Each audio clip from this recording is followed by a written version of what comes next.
Hello there, friends. This is Spencer Michaud, and today we're going to be talking about the full moon in the first decan of Cancer. I hope that you're doing well out there. Happy solstice, winter solstice in the northern hemisphere.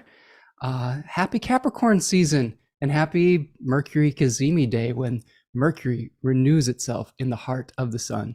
I hope that you're doing well out there. It's good to see all of you again here in the chat. Took a little bit of a break last week, but feel kind of refreshed, feel good, feel ready for a new year and for a new start. Hope that all of you are doing well this holiday season as well. We are going to go on a journey today where we're going to break down all of the significations of the full moon in the first 10 degrees of Cancer, opposite the Capricorn sun.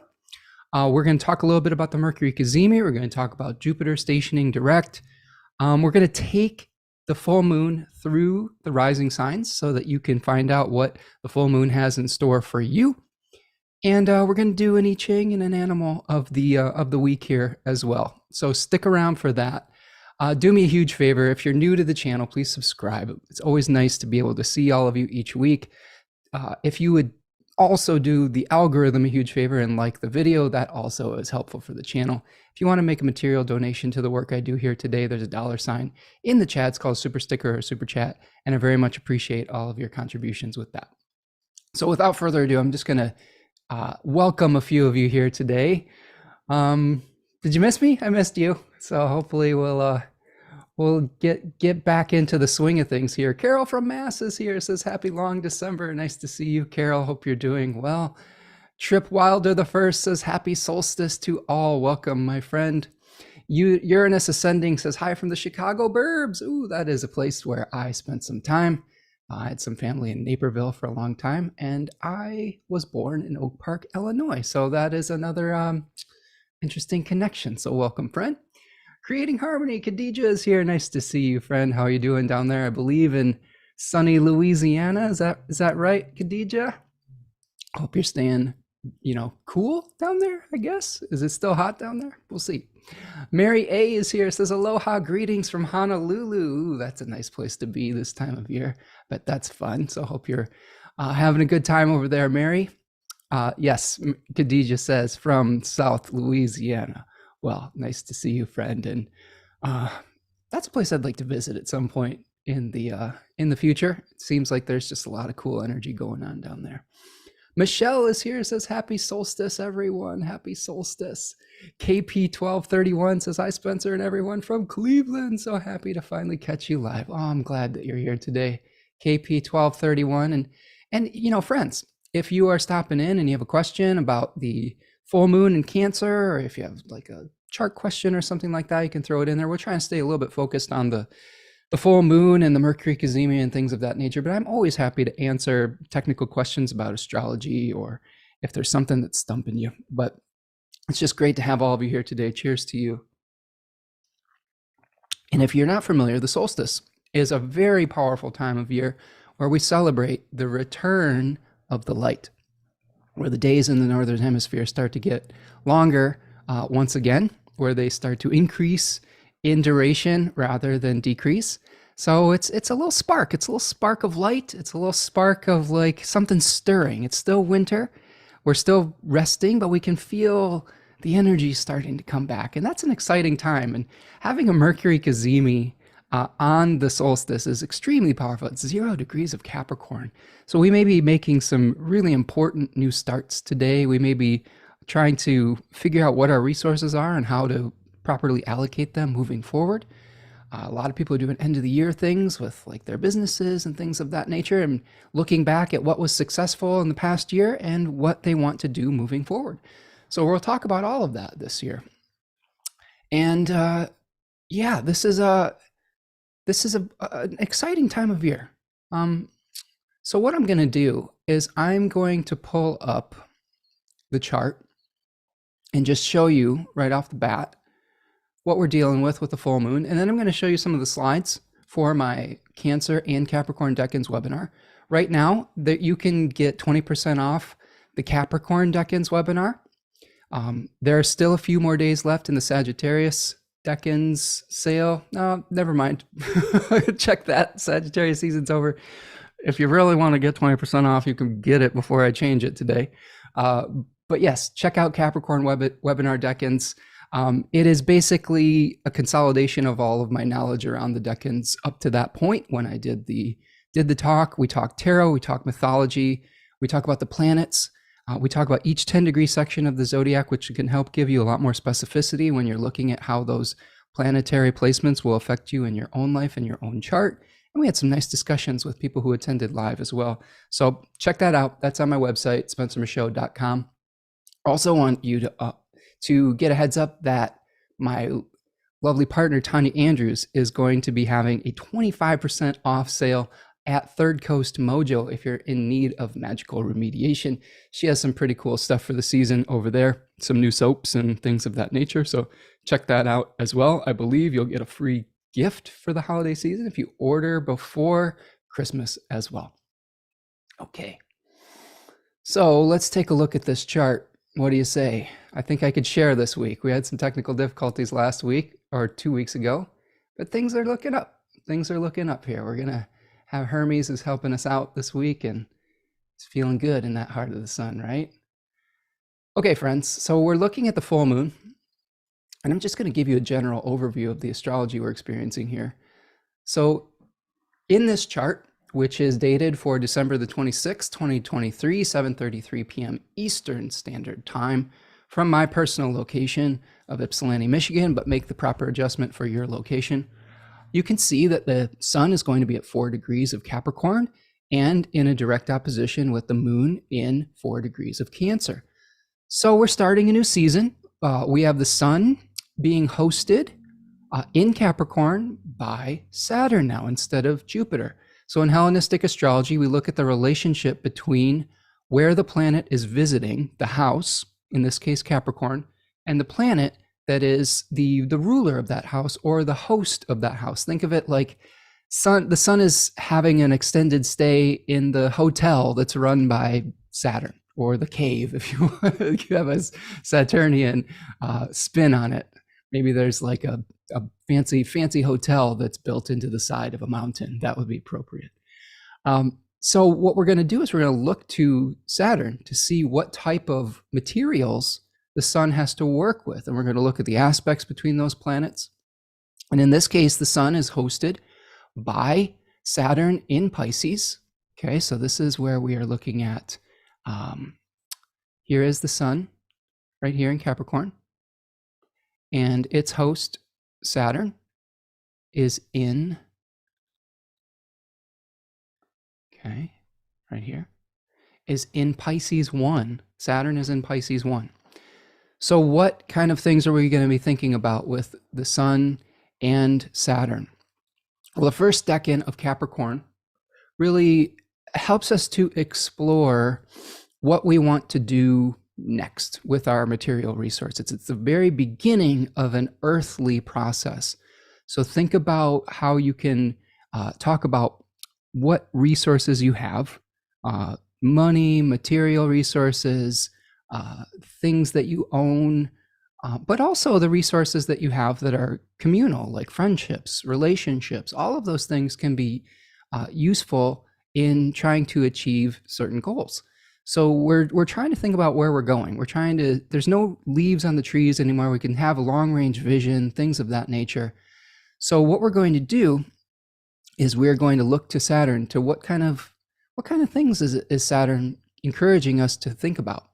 Now, in this case, Saturn is in the first decan of Pisces, which really is about getting clear about the structures and narratives that are underneath the surface, like the collective unconscious, or if you want an earthy metaphor, like the mycelium network that supports the fruiting body of our life. The mushroom of our life is the events that we experience in our life. But there's always stuff behind the surface that is supporting or blocking our manifestation energy. So one of the things that we're trying to get clear about with Saturn in Pisces is what is realistic for our dreams? What needs to be returned to the earth? Which of those dreams need to be returned to the earth? That's important too. Not every dream needs to live in the physical world. Sometimes they just stay dreams, and that's okay. We have to have a lot of different dreams and spread our seeds in a lot of different directions for things to take. Not every seed becomes a mature plant. So we're also getting very clear on the stories and narratives and mythologies that hold the fabric of our life together.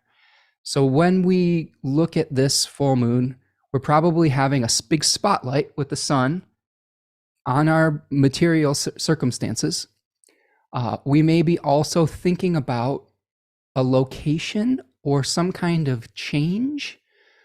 The cardinal signs are turning of seasons, and they do represent change. They're ushering in a new energy. So it's the beginning of winter. And the first decan of Capricorn has a specific name in relationship to the tarot decan called, it's the Lord of Change. So this one is very particularly associated with movement, with shifting of circumstances. You can see the Two of Pentacles here, where someone is holding two discs, and there is a figure eight, or I believe it's called a lemniscate, or a anemala, I believe that's how you pronounce it. It's an infinity symbol. But what it does is it mirrors the path of the sun over the course of a full solar year. If you took one picture every single day of the sun at the same position, you would see that the sun creates this figure eight pattern. And we're at one of these turning points, okay, where there's a directional shift, a reversal. So you may find yourself thinking about changes in fortune right now. How can you change your fortunes? How can you become active and use the resources that are available to you to change your fortunes?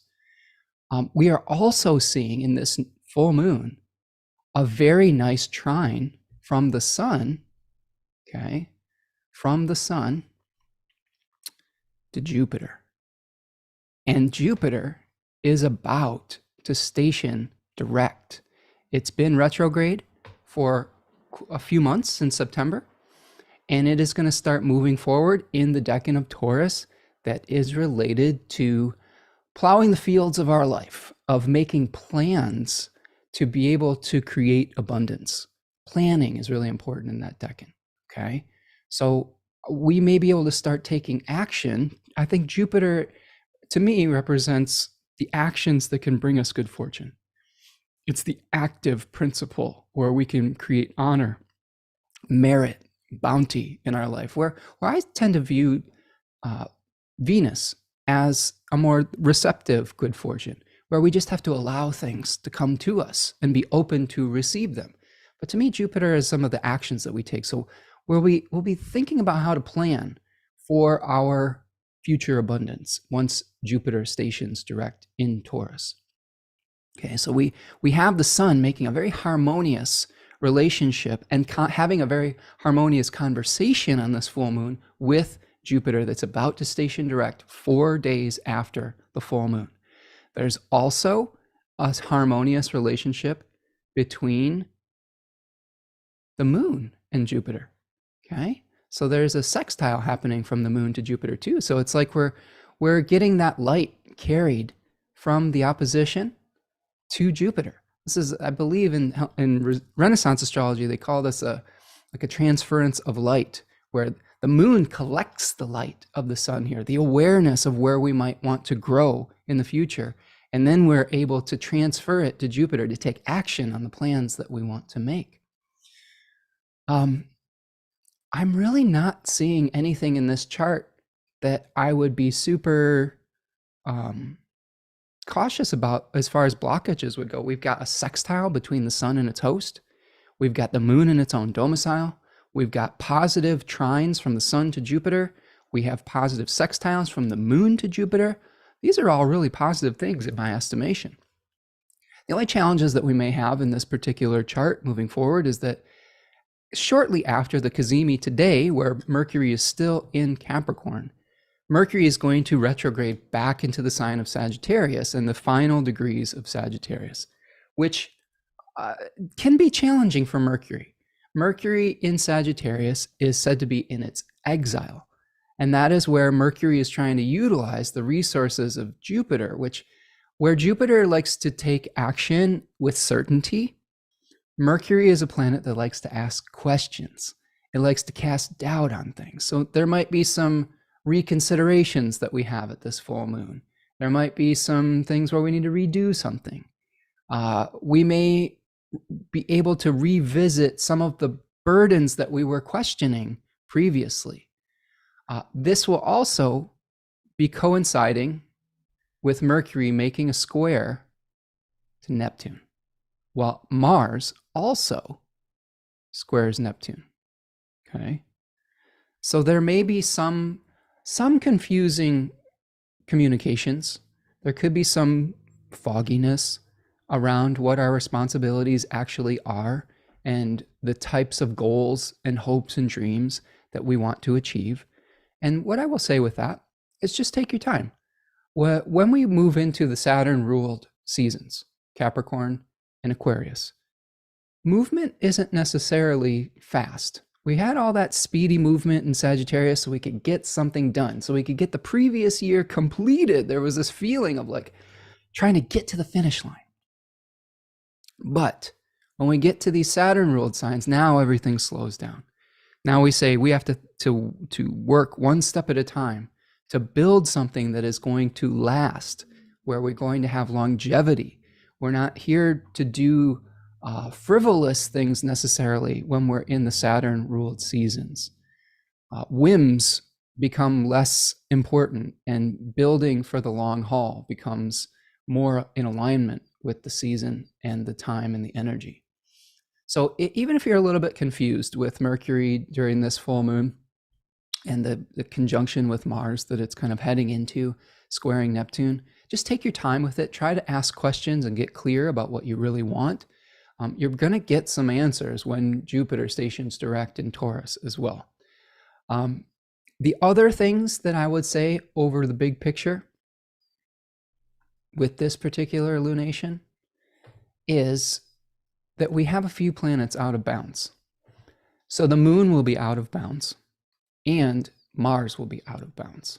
Now, this is a condition from traditional astrology where a planet is moving outside its normal pathway in relationship to what is called declination, how high or low it is apart from the ecliptic or the path of the sun over the course of a solar year. So the sun only rises to a certain point and then it reverses direction again. So we are at the point where the sun is in the northern hemisphere at the very bottom of the horizon, like at noon, in relationship to the rest of the year.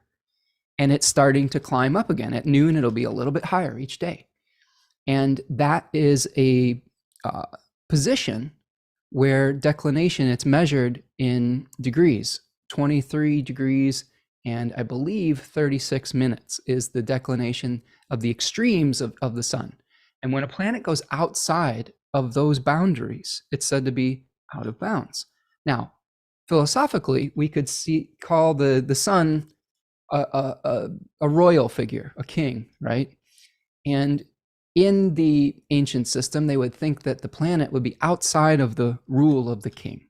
Now, we can update that for our modern sensibilities, but really what I see that as is the planet is operating outside of normal social expectations.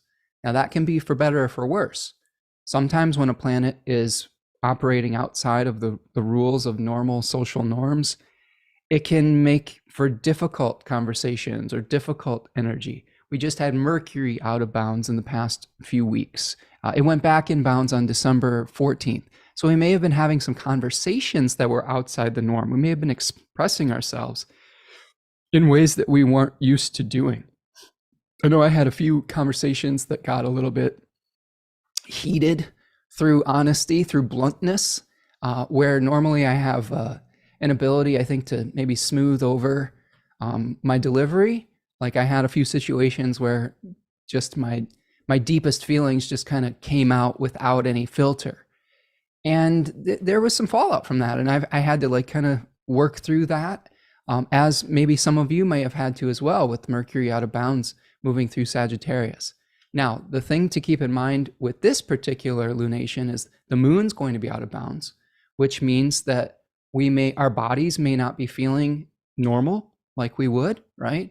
We may be feeling a little bit extra feelings. We may be pushing our bodies a little bit too far. We've got the moon in a decan of Cancer that is associated with nurturing and with feeling an attraction to some kind of new ideal or something emotional that we love. There is an association with that decan and with the Two of Cups, where you see two figures that are meeting and exchanging cups, exchanging energy. So we may have to consider our relationships and how we exchange with one another, and if that is fitting into our bigger blueprint that we want to build from, that is represented by Saturn and with the Capricorn energy. So the other planet that's out of bounds during this full moon is going to be Mars. Now, Mars goes out of bounds on December the 24th. We've got 2 days. All right, this is, I believe, Sunday. Mars is going to go out of bounds. Now, that could be a little bit stickier. Mars out of bounds could allow us to do some things and take some risks that we might not normally take. Again, for better or for worse. Maybe we will push ourselves to do something that we never would have considered when Mars was in bounds. We also have to be careful of pushing ourselves too hard. I'm thinking of like someone who's going into the weight room and they're trying to beat a personal best, and they lift something so heavy that they, I don't know, slip a disc or pull a muscle or something. So you have to be careful about that. It also could be applied to the way that we engage in conflicts with others. So just like our Mercury out of bounds can cause us to communicate in ways that may not be within the norm, Mars out of bounds could cause us to have conflicts and to fight in ways that we might not normally be used to, or to compete in ways that we might not normally be used to. And we really do have to be careful with that. Conflicts can escalate really quickly with Mars out of bounds, and especially with Mercury hanging out there too. We may be making declarative statements rather than asking questions, which can give us the perspective needed from another party. Okay, Mercury is great for getting someone else's side of the story and communicating your own side. Sometimes when we have Mercury, especially in the third decan of Sagittarius, we may be very fixated on one particular way of doing something that is in alignment with a very deeply ingrained, almost Saturnian belief. And I say that because that particular decan is ruled by Saturn. Okay, so it may be something that's very crystallized, that's very like, it's hard to move off of that position. So be careful of that at this full moon too. You may be trying to make plans for the future, but you are very concerned about how you give and receive nurturing. And you may be feeling the weight of your responsibilities with Mars and Mercury in the third decan of Sagittarius. This is one of the reasons I shifted gears a little bit last week. I had planned to start a new series last week, bringing on a guest to talk about charts together in relationship to like artists, musicians, entertainers, like just interesting charts where myself and another person would get excited about the chart that we were looking at. And I just didn't have the juice to do a new thing at the end of a solar year. I hope to revisit that. I really enjoy working with my friend Hannah Kuhari, who is going to be my first guest. You should check her out if you haven't already. She's a wonderful astrologer and a great friend. And Mercury retrograde kind of got me. It says, maybe slow down, maybe take something off your plate. Because as I was getting into it, I was realizing that my own standard, which most of you probably know by now is fairly high, I wasn't able to meet that standard in the time that I had. I realized that it was another research project, not just having a guest on to talk about something. I wanted to do it correctly, and whatever correctly means to each of us, right? So one of the things I've been telling people around Sagittarius 3 season is to delegate or to release some of your obligations. And I hope that all of you were able to do that during this Sagittarius season. Now, we may be able to revisit some of those heavy burdens that we are carrying with Mercury retrograding here. So that's something to keep in mind with this full moon too, is we may be revisiting responsibilities. We may be revisiting something that we thought maybe was completed, that we need to go back and finish off tie up some loose ends, okay? And we may have to make a passionate effort to do so. That decan of Sagittarius, where Mercury and Mars are going to be in this full moon, are related to just these really pushing yourself to the very limits of your physical capabilities. So Jennifer, we're talking about the 10 of Wands in relationship to Mercury and Mars in the third 10 degree section of Sagittarius as a part of this full moon chart. And it's square to Neptune, which could bring some confusion about how far we should push ourselves, or maybe we're not feeling like pushing ourselves anymore, and that's okay too. I think that one of the greatest maturation processes in the world is figuring out what we are and are not capable of at various times, and releasing the shame about that if we're not, doing everything that we think we should be. One thing that I think is super important to remember, especially when we're living in Western civilization and in the throes of late stage capitalism, is that we don't really know how to rest very well. We measure things in growth over the course of the entire year. And if we try to connect more acutely with nature, which astrology asks us to do, we have to see that there are seasons where things lie fallow, where the ground is still, where we are returning things to the earth and allowing a process of decay. And for me, these winter months, it's contemplative, it is slower, much slower, it's reflective. And if you give yourself that time, when the time comes again to make big pushes or for growth and expansion, you will have refilled the well. If you don't give yourself that time, it becomes very difficult to create something fertile in the future. Okay? All right. Just checking through the chat here. Nice to see all of you. Jennifer's here. Yeah, Jennifer, we're talking about the different planets within the chart of the full moon in Cancer on the 26th, and what kind of themes we might be experiencing with that moving forward. Okay, so hopefully that gives you an overview of the full moon, okay? If I were to give a kind of a big takeaway, we're trying to hold the opposite energies of trying to understand where we want to build our next structures in our life, whether they're physical, emotional, spiritual, etc. We're trying to weigh the pros and cons of which place we might want to put roots down in against the decan that the moon is in, which is related to how we give and receive love, nurturing, the powers of attraction, fertility. I wouldn't necessarily consider Saturn a fertile sign. It's kind of the opposite of that, right? It is something where the energy in the northern hemisphere is difficult. Food is scarce. Like, you have to be tough to survive during Capricorn season if you're out in nature. So we may be having to balance out our resiliency and our toughness with the ways that we show up in vulnerable emotional spaces as well. Okay. What's up, Kate? Nice to see you. So I'm going to stop my share here. And if there's any other things that are going on that are popping up for you, I guess the other thing I can see in this chart is that there's a trine that has just perfected between Venus and Neptune as well. And Venus is in the last degrees of Scorpio, which does have decanic dignity.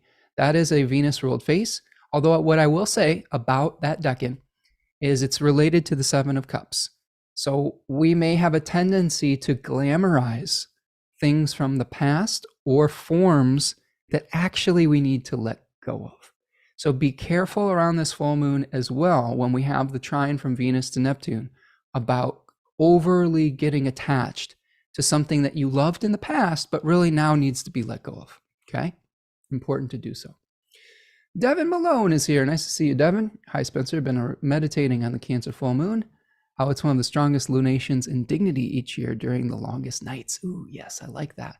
Yeah, it's powerful having the moon in its own sign, right? There is a fertile aspect to this lunation, even in the challenging period of winter and the beginning of winter, where resources may be scarce in nature.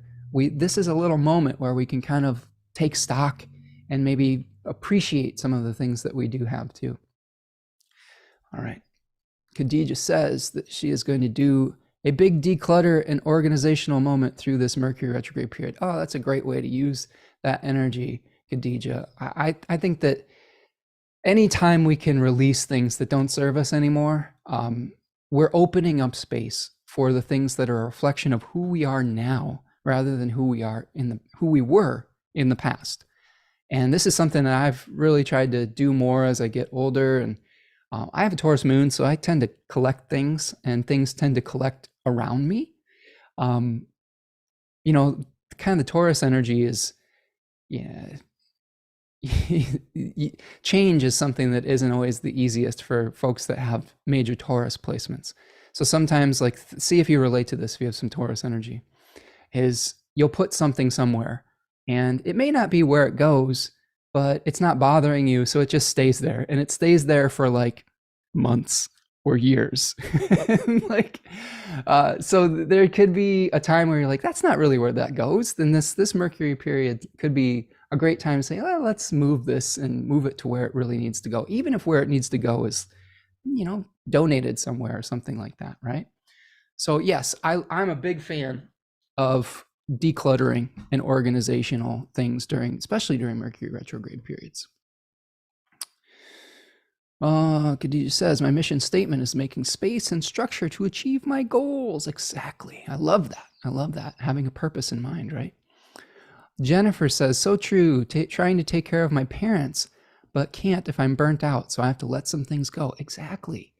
That's the other thing, letting go of burdens, right? Some of our burdens we've taken on are other people's burdens, and we need to return them to them sometimes, and for their own good too. That sometimes we are helping people to learn how to stand on their own 2 feet.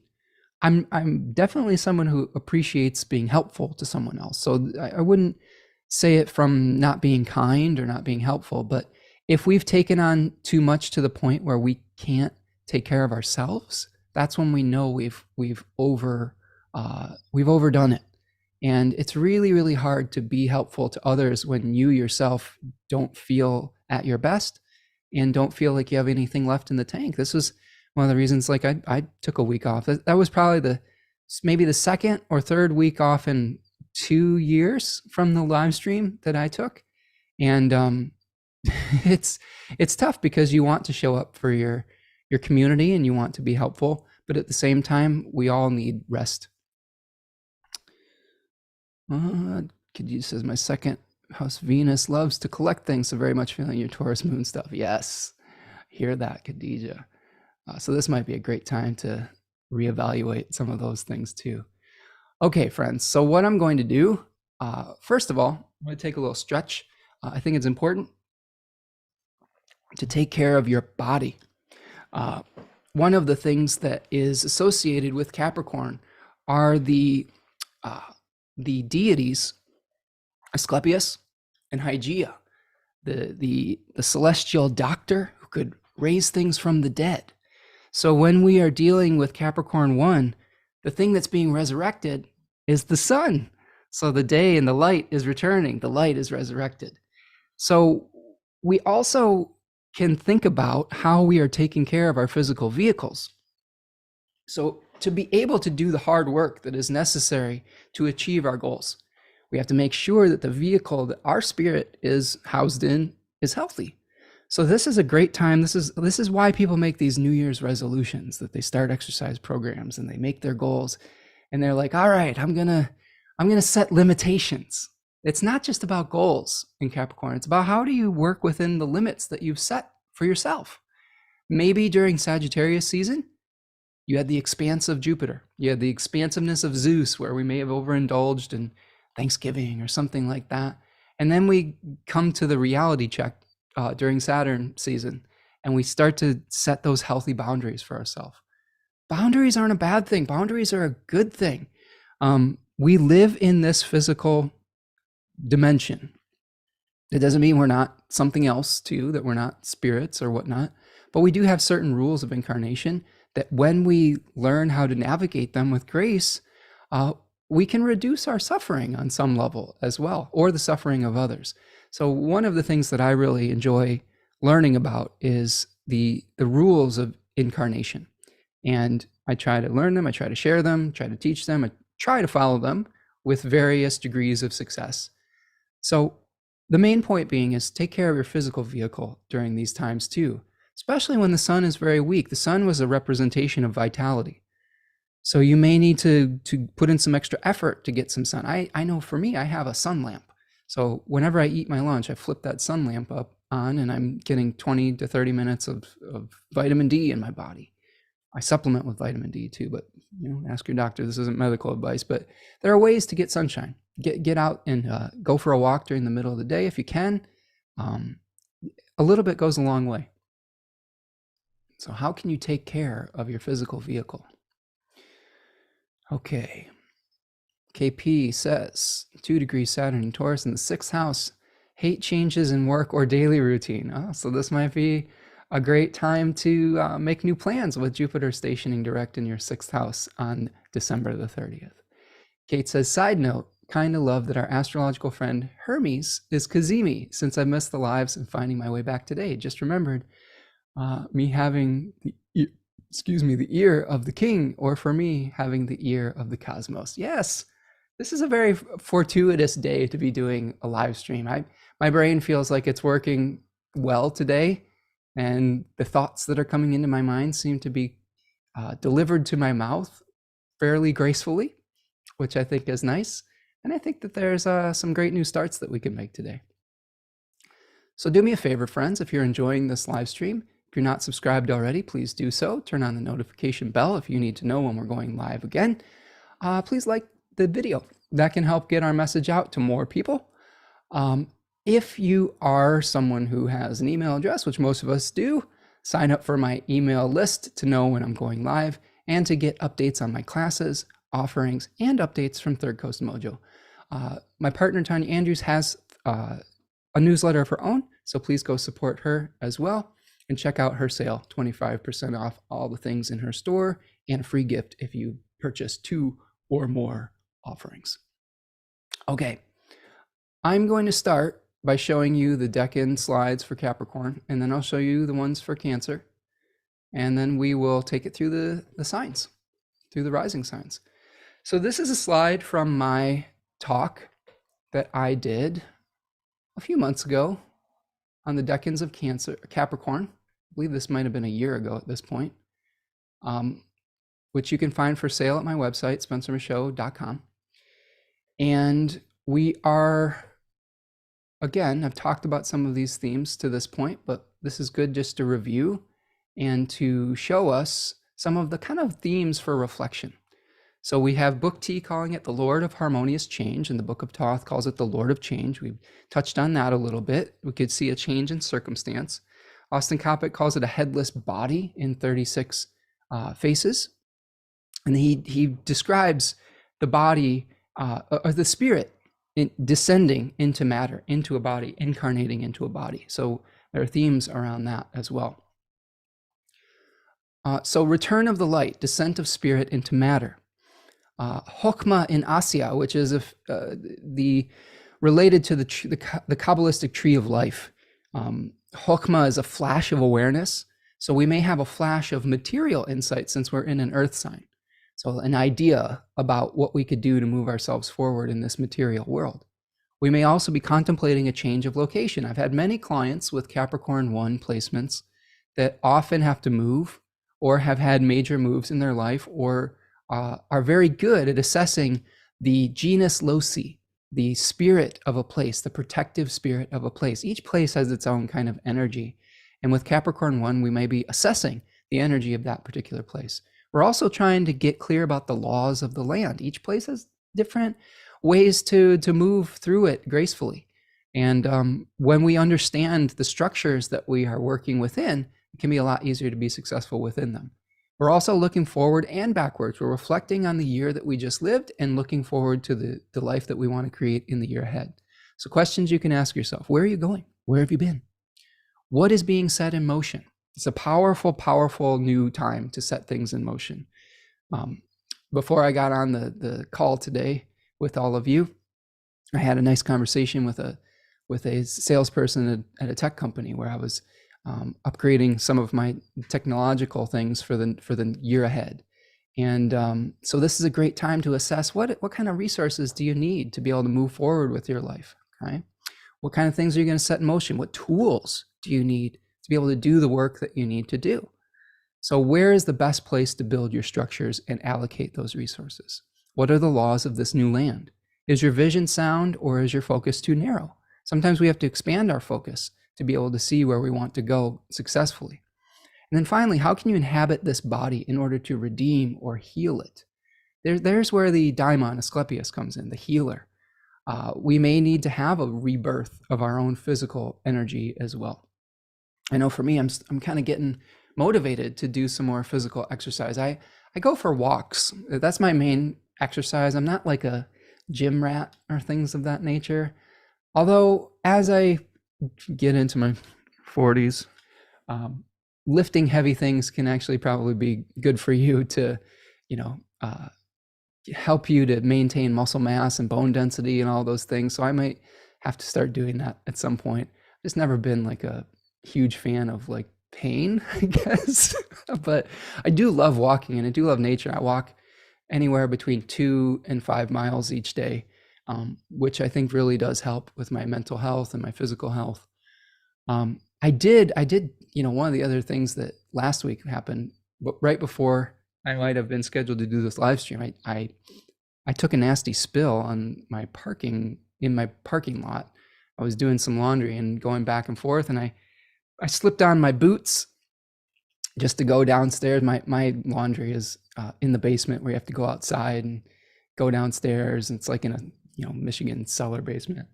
And I had gone back and forth like 6 or 7 times doing multiple loads of laundry, and the final time I was like, I'm not gonna tie my boots. Just slipped them on, and the laces got caught in one of those little eyelets, and I just ate it on the pavement, like pretty bad.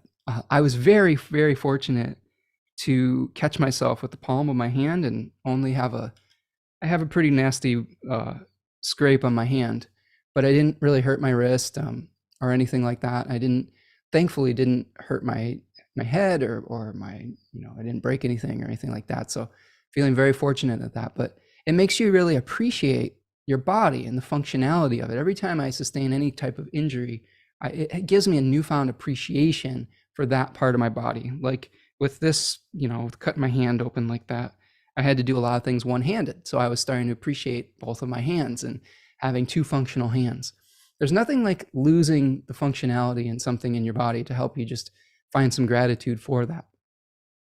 So the big point about that is that take care of your body. Try to do the best that you can with the vehicle that you have. We can't always avoid accidents. I mean, I probably could have avoided my nasty spill by tying my shoes, but at the same time, sometimes these things just happen. Sometimes we just slip on something and it wasn't really anybody's fault, and we sustain an injury or we have an illness, and it's not something to beat yourself up over. But I think it's really important to really take care of our health as much as we are able to. Okay. KP says, hold on a second, let me just look through the chat here, just checking in with you. Jennifer says, when you have time to take care of yourself, you have new things to talk about too. Yes, exactly, Jennifer. Yes. I've had a couple weeks since we've chatted, and there's been things that have been happening.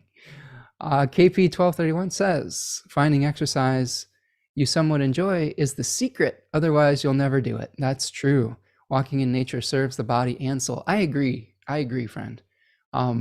I really enjoy just seeing the plants and the animals, being outside. I don't really enjoy the gym. I mean, I enjoy playing games. I loved playing basketball and hockey and baseball when I was younger. I don't do as much of that anymore because I was starting to sustain injuries. Like I would play like softball in a men's league or pickup basketball games, and I messed my knee up pretty bad playing pickup basketball. Like I tore my ACL, and I was starting to get shoulder injuries playing baseball because I am pretty competitive. It's hard to turn it off when your brain is still like the competitive nature of an 18-year-old, but your body's like, "Oof, can't do that, buddy. You better slow down a little bit." And uh, I I was having challenges doing that. So yes, finding things that you love and that you will be able to do actively, I think, is important. Um, I was taking a walk the other day and I was seeing some folks playing some pickup hockey games at an outdoor ice arena, and that looked like a lot of fun. Had a lot of memories of playing hockey. Um, so yes, whatever you can do, walking is great. If you can do push-ups or sit-ups or do some stairs, whatever it is that'll help you out. So what I'm going to do now is I'm just going to show you very briefly the decans of Cancer so you can get an idea of where the moon is. Okay, so we looked at where the sun was in this particular lunation, the full moon. Now we're going to take a look at where the moon is. We're trying to balance these two energies. Okay, so here we have the Two of Cups being associated with this particular 10-degree section. And we see in the Book of Tea and the Book of Thoth call this the Lord of Love, okay, where we are having a flash of emotional awareness. Remember, this is still Hokmah. All of the twos are associated with the Sephira called Hokmah in the Kabbalistic tree of life. So we're having a flash of emotional awareness rather than material awareness. Austin Coppock calls it mother and child, the exchange that happens between two people that love each other. And we have a daimon called Nike, which is related to victory. And Nike was, I believe, a charioteer. So it is also related to the chariot that is our body. So we have to take care of our bodies if we want to achieve victory, correct? Yes. Okay. So some of the things that we may be experiencing in this moon-ruled decan. Oh, I'm sorry, Venus. This is a Venus-ruled decan, sorry. So we have Jupiter ruling Capricorn 1. Okay, so that is a little bit of an awkward place for Jupiter, being in its fall in Capricorn. So we're actually trying to expand, but we're trying to expand within limitations of Saturn. Okay, so does that make sense? And with Cancer 1, we have a Venus-ruled decan in a moon-ruled sign. So we're thinking about what we love related to the moon, what we love related to our bodies, physical attraction, what we love as far as what we need to feel nurtured. Okay, there is an attraction energy in Cancer 1 also. So nurturing and maternal care, union of body and spirit, emotional awareness of an other, right? We might be thinking about, oh, we really love this person or this thing or this thing that just incites feelings of love within us. So romance is associated with Cancer 1, falling in love. And it doesn't have to be with a person either. You could fall in love with an idea. You could fall in love with a goal that you have set for yourself. Appreciating beauty in others, that's important with this too. And harmonious relationships with Cancer 1. So questions we could reflect. What do you need to feel nurtured? What do you need to feel supported? Okay, is it an ineffable thing? Is it emotional? Is it physical? What's your love language? I guess would be something to ask yourself. How can you offer your support in a balanced way? Sometimes when we have benefic planets in this decan, we are able to receive nurturing and give it in a healthy fashion. My partner Tanya has Jupiter in this decan exalted, and she's amazing at giving support to people in her life. If you have a malefic planet in this decan, there may be challenges getting the nurturing that you desire. Like if you have Mars in this decan, there could be some conflict around it. Or if Saturn is in this decan, you may have been denied some of the maternal affection that could have been available to you in this decan potentially. And you might have to grow into it as you mature. You may have to grow into your ability to be nurturing or to receive nurturing and allow yourself to receive nurturing. Okay, so there's different ways that planets act in the decans. Think about those malefics in a specific decan as like some challenges around that, okay? And where the benefic planets in those decans, that maybe there's harmonious experiences related to this particular topic. That's what I love about the decans. It gives us more focused language to look at what the planets might be trying to work through when they are going through this area of the zodiac. So what new passion is attracting your interest? How can you harmonize your relationships?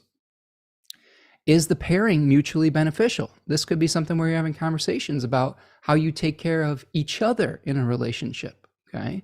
Sometimes there's imbalances in relationships. They're not always 50-50 in every single area, and that's okay. But it's okay when there is an understanding between the two people.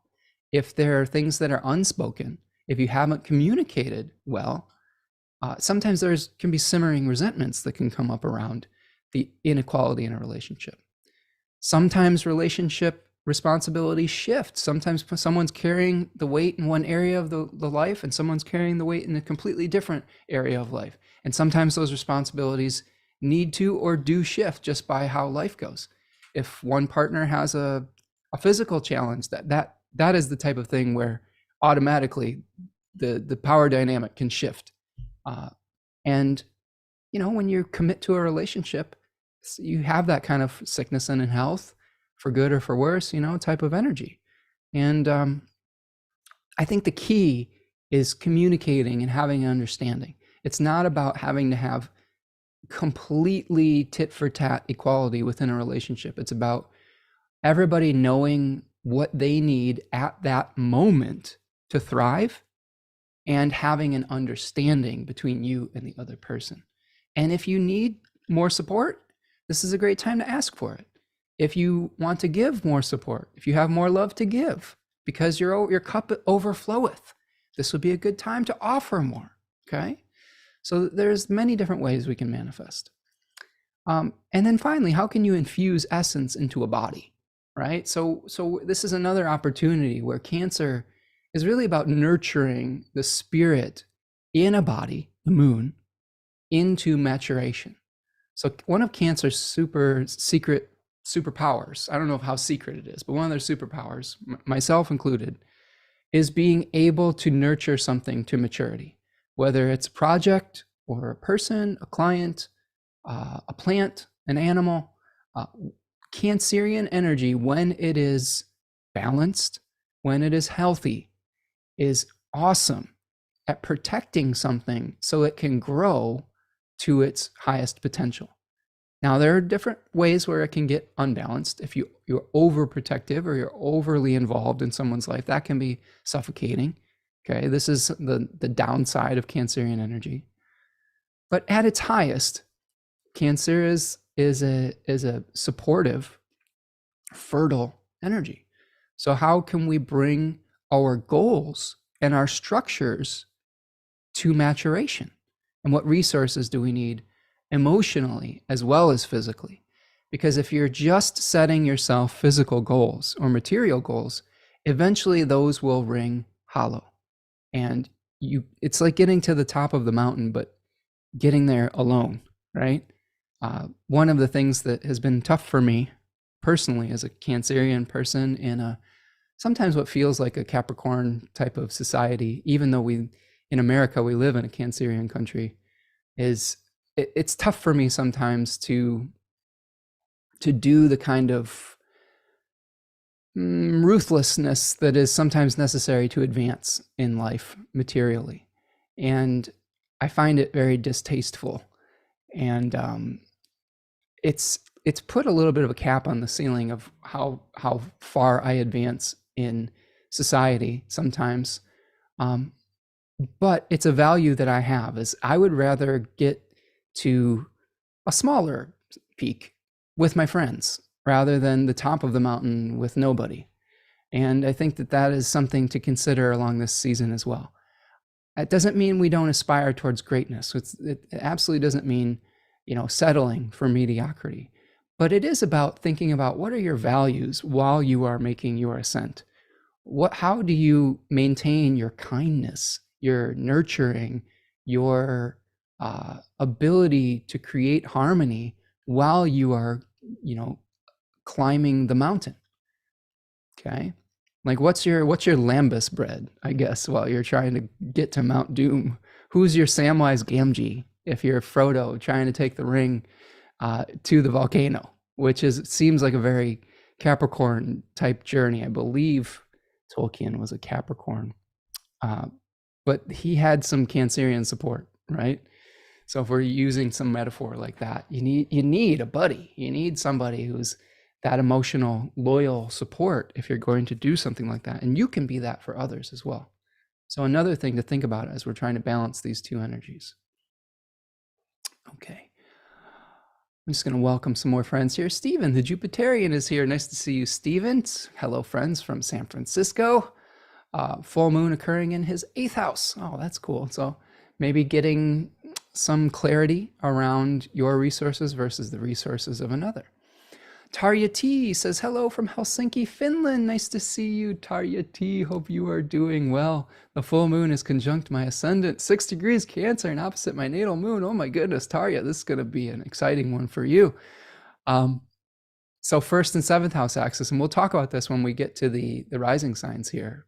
So hang in there for that. This will be about self versus other with 1st and 7th house for you. Kate says, might also be good to remember that you can't be everything to everyone all the time. I agree with that, Kate. And we really put ourselves through some self-torture when we try to do that. And, hopefully as we get older, we learn what we are capable of and what our limitations are. And there's no shame in acknowledging a limitation. I mean, you don't want to have a limitation to the point where you're not functional.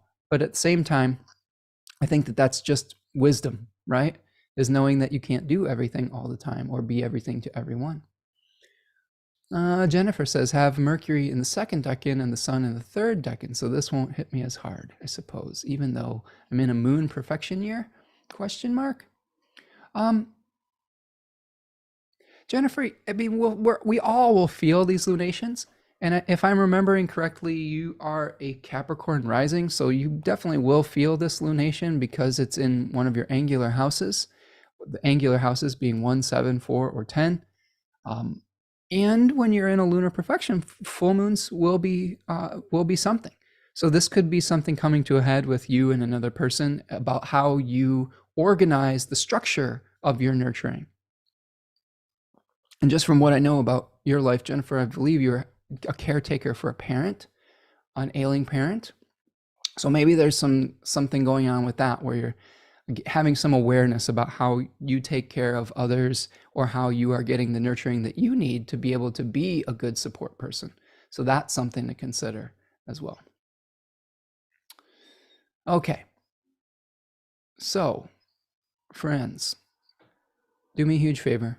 Take a minute if you haven't already, and please like the video, like the stream. I love all these comments. I always appreciate all the contributions in the chat. Subscribe to the channel if you're new. If you want to make a material donation to the work I'm doing, you can either buy me a coffee at buymeacoffee.com, or you can do a super sticker or a super chat by hitting the little $ in the chat.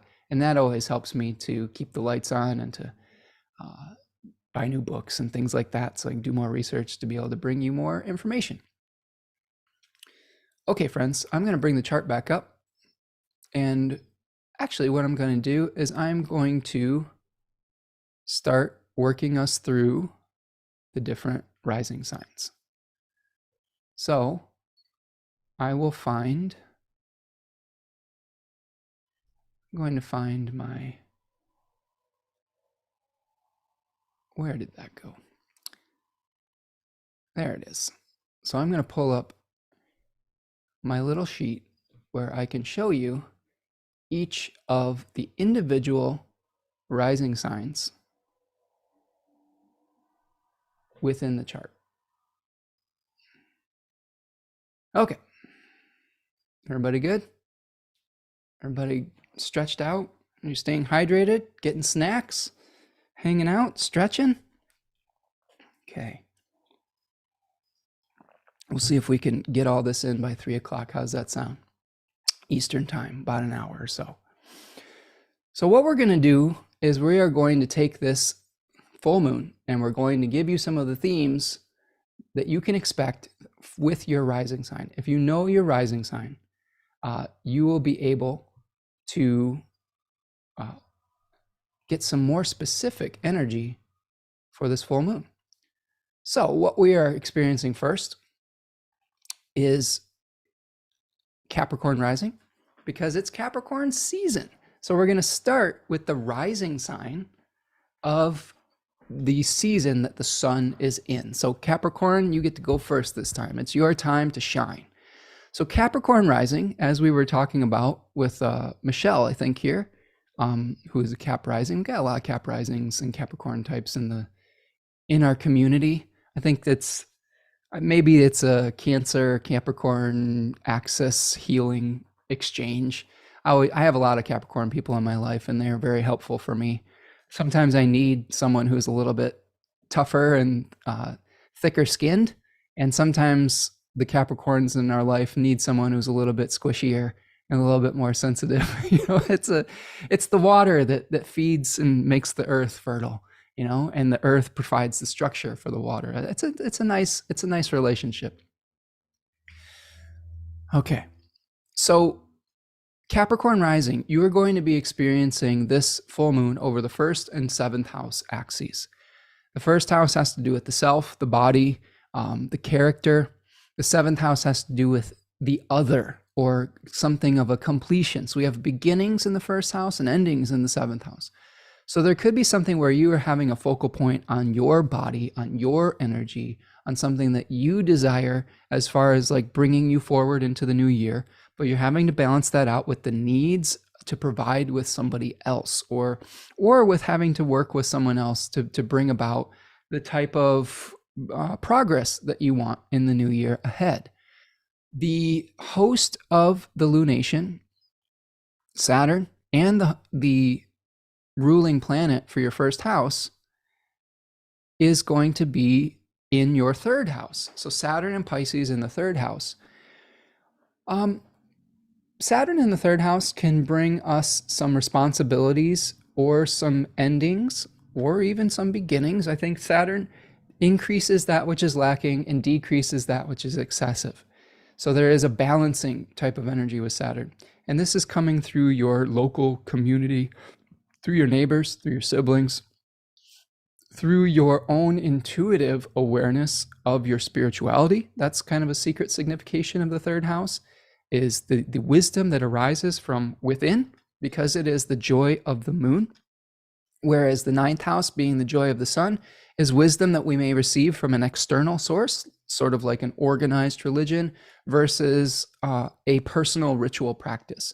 So you may be putting a lot of energy into structuring your daily rituals, okay? Getting clear about which of the stories that you've told yourself about your daily habits and routines, local communities, siblings, etc., are either helping you move forward in your life and create the structures that you want, or maybe holding you back, okay? You are seeing a beautiful trine between the sun and Jupiter in your 1st and 5th house, and Jupiter is about to move direct in your 5th house, which is exciting because that means that you might be able to take some actions for bringing pleasure back into your life and personal creativity. So this could be a great time to be aware of the tools that you need and the plans that you need to make to have more fun. And if I know my Capricorn friends, they probably need some more fun in their life. A lot of my Capricorn folks, they just work and work and work and work and work some more. They are ultra reliable in most cases, quietly reliable. I think that what I've noticed with my Capricorn rising partners, that she will be at a job and she will quietly go about her business, and eventually she becomes indispensable.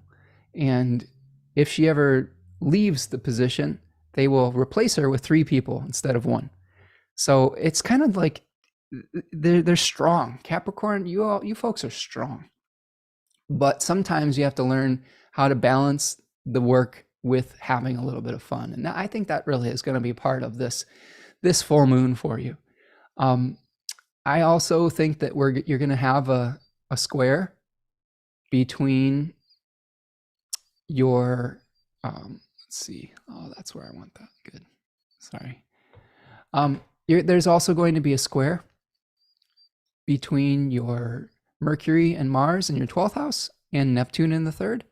So there could also be some confusion and review about how you rest, or about how carrying everyone's burdens might be a source of self-undoing. The 12th house is called the house of self-undoing, but I also consider it a house of solitude, rest, and rebalancing.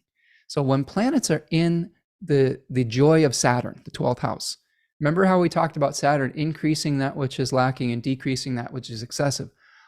Having lived a natal 12th house sun and Mercury in the 12th, I see that as rebalancing house.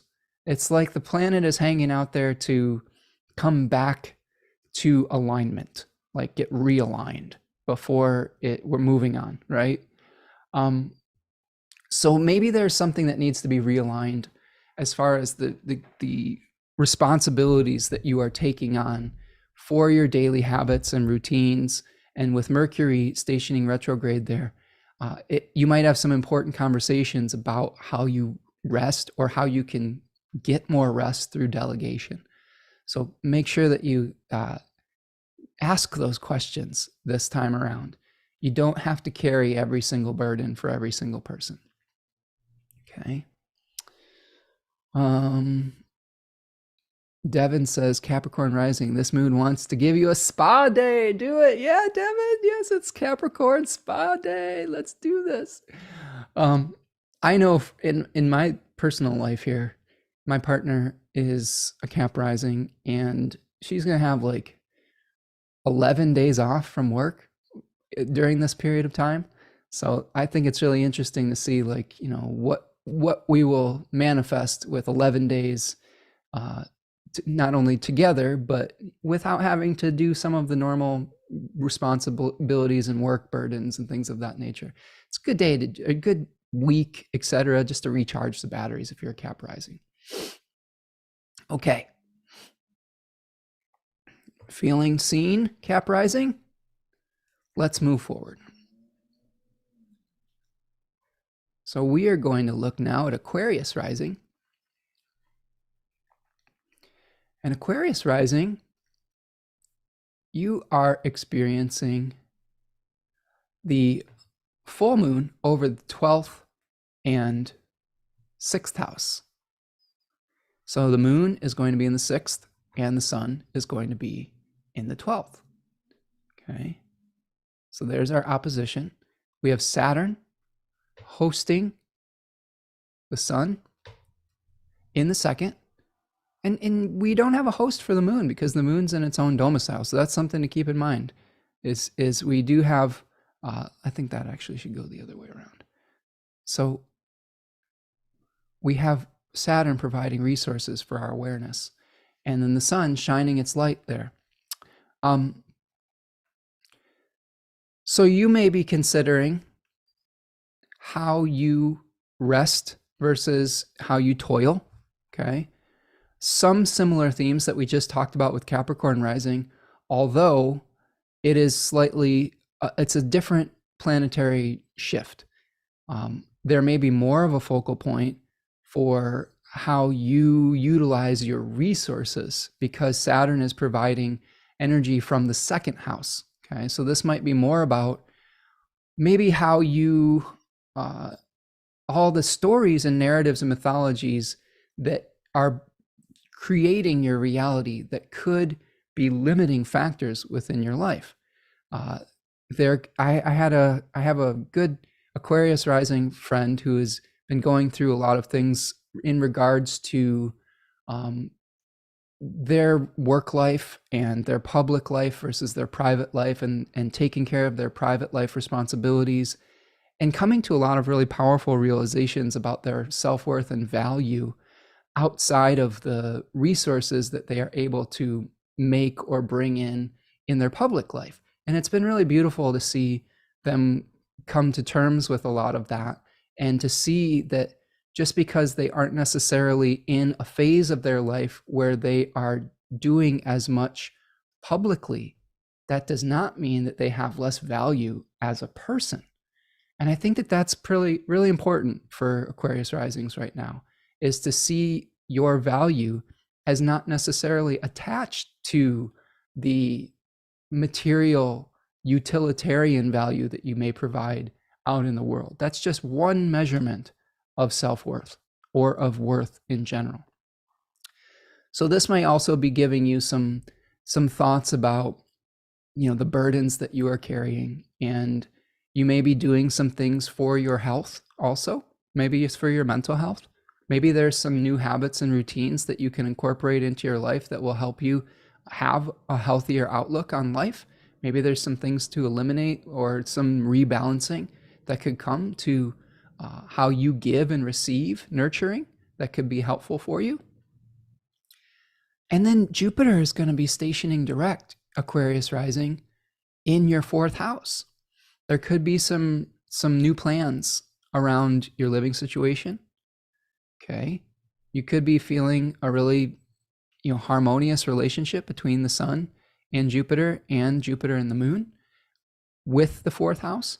So if you've been stuck in a holding pattern with your private life, with your home, with your family, with your parents, things could start moving forward in a positive direction especially around the 30th of December, Aquarius rising. So hang in there. Recognize that you're coming up on a really important cycle with Pluto moving into Aquarius, and the sun's going to be in Aquarius right as Pluto moves into it. So there's going to be some changes in your character, in your body, in your personality, and they're not necessarily bad. I know a lot of people get afraid when Pluto moves into a new house or there's new energy, but oftentimes what Pluto is doing is just showing us things that we've pushed below the surface that now needs to be dealt with. And if we acknowledge the things that have been in the shadows, that helps to heal it. Often in mythology, bringing something out into the light helps to heal it. I'm thinking of one of the labors of Hercules when he had to defeat the Hydra. And one of the ways that he was able to cauterize the heads of the Hydra that kept sprouting, and think of the Hydra heads as like maybe either bad habits or difficult experiences. The way that we cauterize those wounds is by holding them up to the light, holding them up to the fire. Okay, like bringing them out of darkness can stop us from repeating some of the habits and patterns that could be detrimental to us. So through that acknowledgement, we can find ourselves in a much healthier fashion and a much healthier experience. Okay, okie doke. I'm going to check in the chat here. Sound good? Aquarius rising? Okay. We're going to move on to Pisces rising after I check in on our chat. Okay, let me see. I know there's some questions here. Kate says they have Neptune, Jupiter, Venus, and Mercury in 6th house Cap. Oh, nice. Laura Elizabeth is here. Hello, Laura. My triple Capricorn sun is celebrating his 50th birthday with a trip to Italy or France? Italy. There, I was just looking at the flag, but then there's Italy. A trip to Italy, lots of fun, but probably not much rest. Ooh, that's fun, right? So he's going on a journey. Maybe that's his spa day though, right? He's having some fun and releasing himself from the burden of having to work all the time. I love it. I love it for him. Let's see. Devin says, Spencer, would you say anything about the sextile or trine to the moon and sun from Jupiter, or that the moon and Jupiter are in mutual exaltation? Oh, that's interesting. Yeah, so, I mean, at the beginning of the broadcast, we talked a little bit about the harmonious relationship between the trine with Jupiter and the sun and the sextile to the moon. So the good news is that we have a benefic planet that is going to be stationing direct in Jupiter. And I'm just going to do this in the context of a Pisces rising chart. I'll talk about this specifically for Pisces rising in a second, but I'll answer this question. And then what Devin is referring to is we have a trine to the sun and a sextile to the moon. And mutual exaltation is interesting because we have Jupiter in the exaltation of the moon in Taurus and the moon in the exaltation of Jupiter in Cancer. So there are some Renaissance astrologers that consider exchanges of dignity as mutual reception, just like if you were exchanging domiciles. So what I do think, and whether that is something that is true or not, what I do think is that we do have a very harmonious relationship between these two planets and a harmonious conversation between all three. Okay, we have the moon and Jupiter helping us to make plans based on the needs of two individuals and their emotional and spiritual and needs.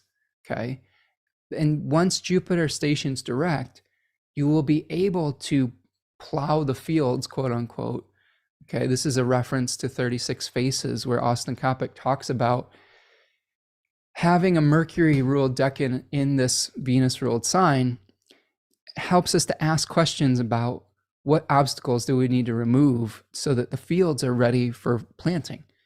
So when we have an awareness of the emotional needs of our partners, of ourselves, of our family, of our friends, then we can have a conversation with Jupiter about what we need to do to create material security moving forward.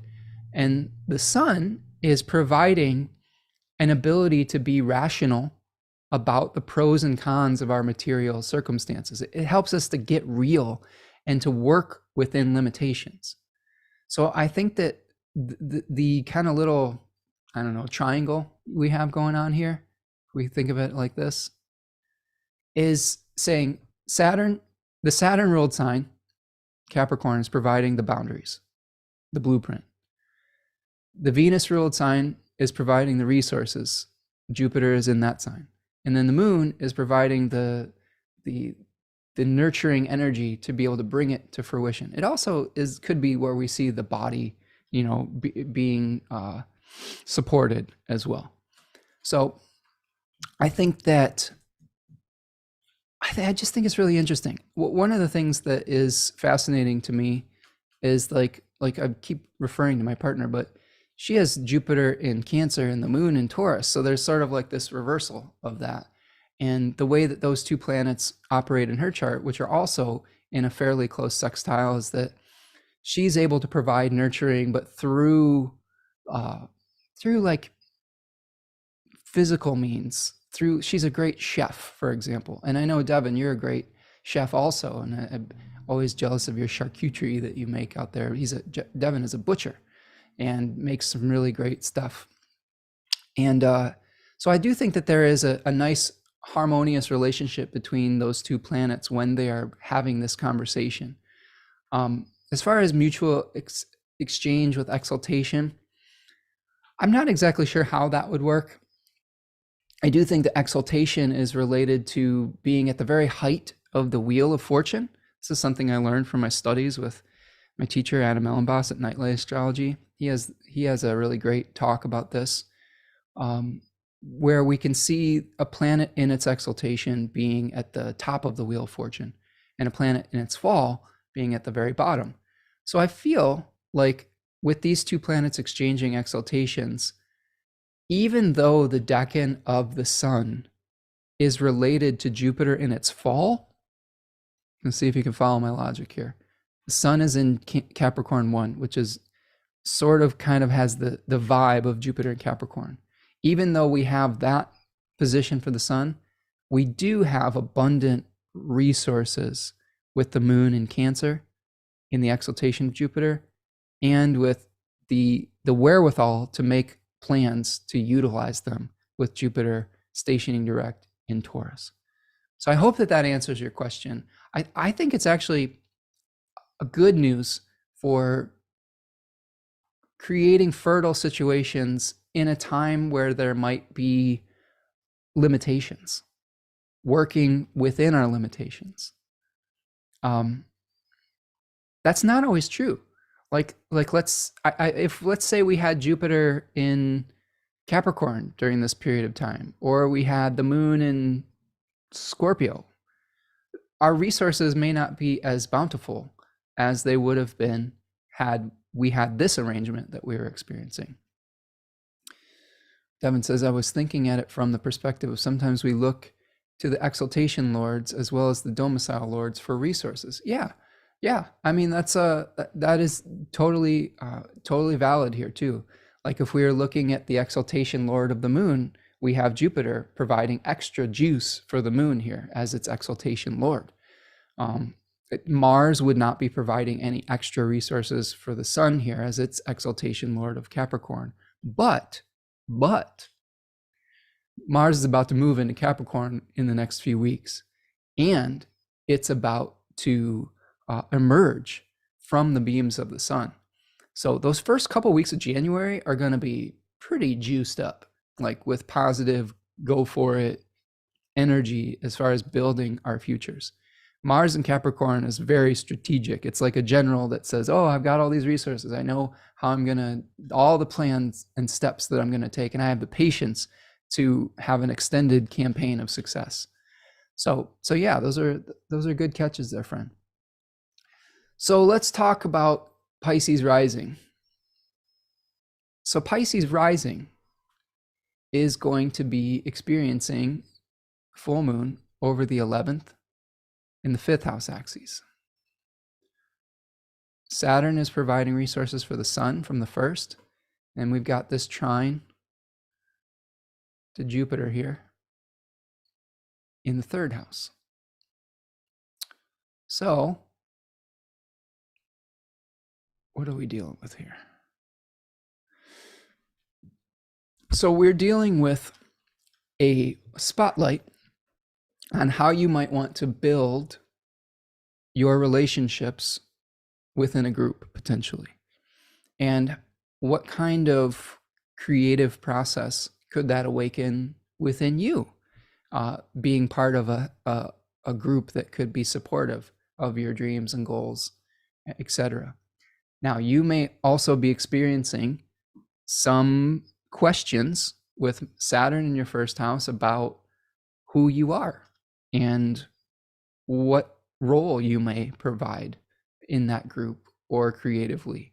You may also be feeling the weight of responsibility right now too, with Saturn moving through your 1st house. There's probably a lot of things that are feeling heavy for Pisces rising right now. That Saturn 1st house transit is an important one, and it's an important one for letting go of who you were in the past and creating the stable future for who you want to be in the future. Now, for Pisces rising, stability sometimes is fluid. So it's a little bit awkward having a planet of structure in a fluid house, and especially when it's one that is so prominent for you in your chart. So I guess what I will say is that there is structure that comes from surrendering with Saturn and Pisces. Sometimes we don't have all the answers, and sometimes one of our, jobs, I guess, Saturn loves to give jobs, is to surrender to what needs to pass out of our life and what we need to create. And that's just going to come in time. We just have to be patient. You may be a little bit less mobile than you've been in the past, Pisces rising, and this lunation could be speaking towards that also. Now, let's just focus on one thing here. With Jupiter trining the sun and sextiling the moon and stationing direct in your 3rd house, you could start seeing some benefits for the way that you structure your daily habits and your routines. You could start to get incorporated into a new community. I have a Pisces rising friend who just moved to a whole new part of the country, and they are probably getting integrated in their local community right now. And when we move, sometimes that is unsettling, and we feel disconnected. And maybe with Jupiter retrograde in your 3rd, maybe you felt a little disconnected from your local community and your daily habits and your routines. But now those things are starting to become integrated and you can start moving forward again. And that can bring some more joy into your life with that full moon in the 5th house. And Jupiter is the ruler of your ascendant. So that's a big deal for Pisces rising, is Jupiter stationing direct in on the 30th of December. So good luck, friends. And then just watch out for the Mercury-Mars conjunction in your 10th house with Mercury retrograde in Sagittarius there, squaring Neptune in your 1st. There may be some responsibilities at your job that you have to work on or review, and really some things you might need to delegate to some other folks that aren't necessarily your burden to carry. And if I know anything about Pisces rising, sometimes they also are the types that will carry other people's burdens and emotionally. So there may be some emotional burdens that you need to let go of as well. And thank you, Devin, for the super sticker, my friend. I appreciate that.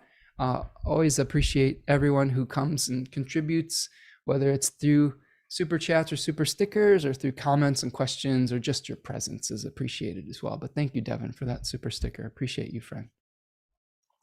Okay, sound good? That's Pisces rising. Let's keep on going. Let's take a look at Aries rising. Jennifer is asking, what about triplicity lords? Can you say something about that? Oh, you guys are great.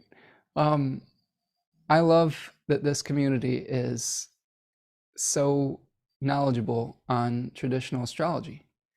And I love that we're doing kind of just every week, it's not just telling you how the astrology is going to work out. I feel like sometimes these are just mini classes and we get to discuss technique as well. And I really appreciate that. Jennifer, is triplicity lords, what would you like me to say about it? Triplicity lords, for me, my understanding of triplicity lords are sort of like the communal support that you have for a planet. So you have a day triplicity lord, a night triplicity lord, depending on whether your chart is a day or a night chart. So like I don't know, I don't have them all memorized in my head, but like I know that the water signs, there's like the moon and Venus, and what is the other one for the water signs? Mars, moon, Venus, and Mars, the nocturnal planets. And there's various orders of them for different signs. So if you have a planet in its own triplicity, and I guess I'll just check real quick to see if any of these planets are in their own triplicity for this particular lunation. We don't have any planets in their own triplicity for this one, but if we did, we might have some extra support from our community to be able to find support for the planet. To me, dignity is something that where the planet can draw upon for extra resources. Now, that doesn't mean that if a planet doesn't have dignity that it can't function. Even a planet that is ill-dignified in its exile or in its fall can ultimately do its job, but it might be harder, but it might take more effort, right? Whereas if a planet in its own dignity may have ease through having more support. Like, just think about those of you who have just grown up in circumstances that were really difficult. Like maybe you just didn't have the family support that a lot of people had. It doesn't mean you can't be successful. It just means that you probably had to overcome a lot more challenges to get there. Whereas, let's say you started off life on third base. You had a great family, you had resources, maybe you were born a certain, in a certain time or place. It may be easier for you to ascend. And I know this is like something that people don't always like to acknowledge, but we're talking about issues of privilege. Like a planet that's dignified has privilege on some level, whereas a planet that doesn't may have the opposite of that. And again, that doesn't mean that we can't succeed. It just means that the journey may be a little bit more treacherous. I hope that answers your question, Jennifer, about triplicity lords. Triplicity lords can also, just to wrap a bow on that, there's some techniques in traditional astrology where triplicity lords are used to differentiate between certain topics of a house. And I don't have time to get into all that today, but there are multiple topics associated with each house, and the triplicity lords can help you understand which of those topics are represented by which planet.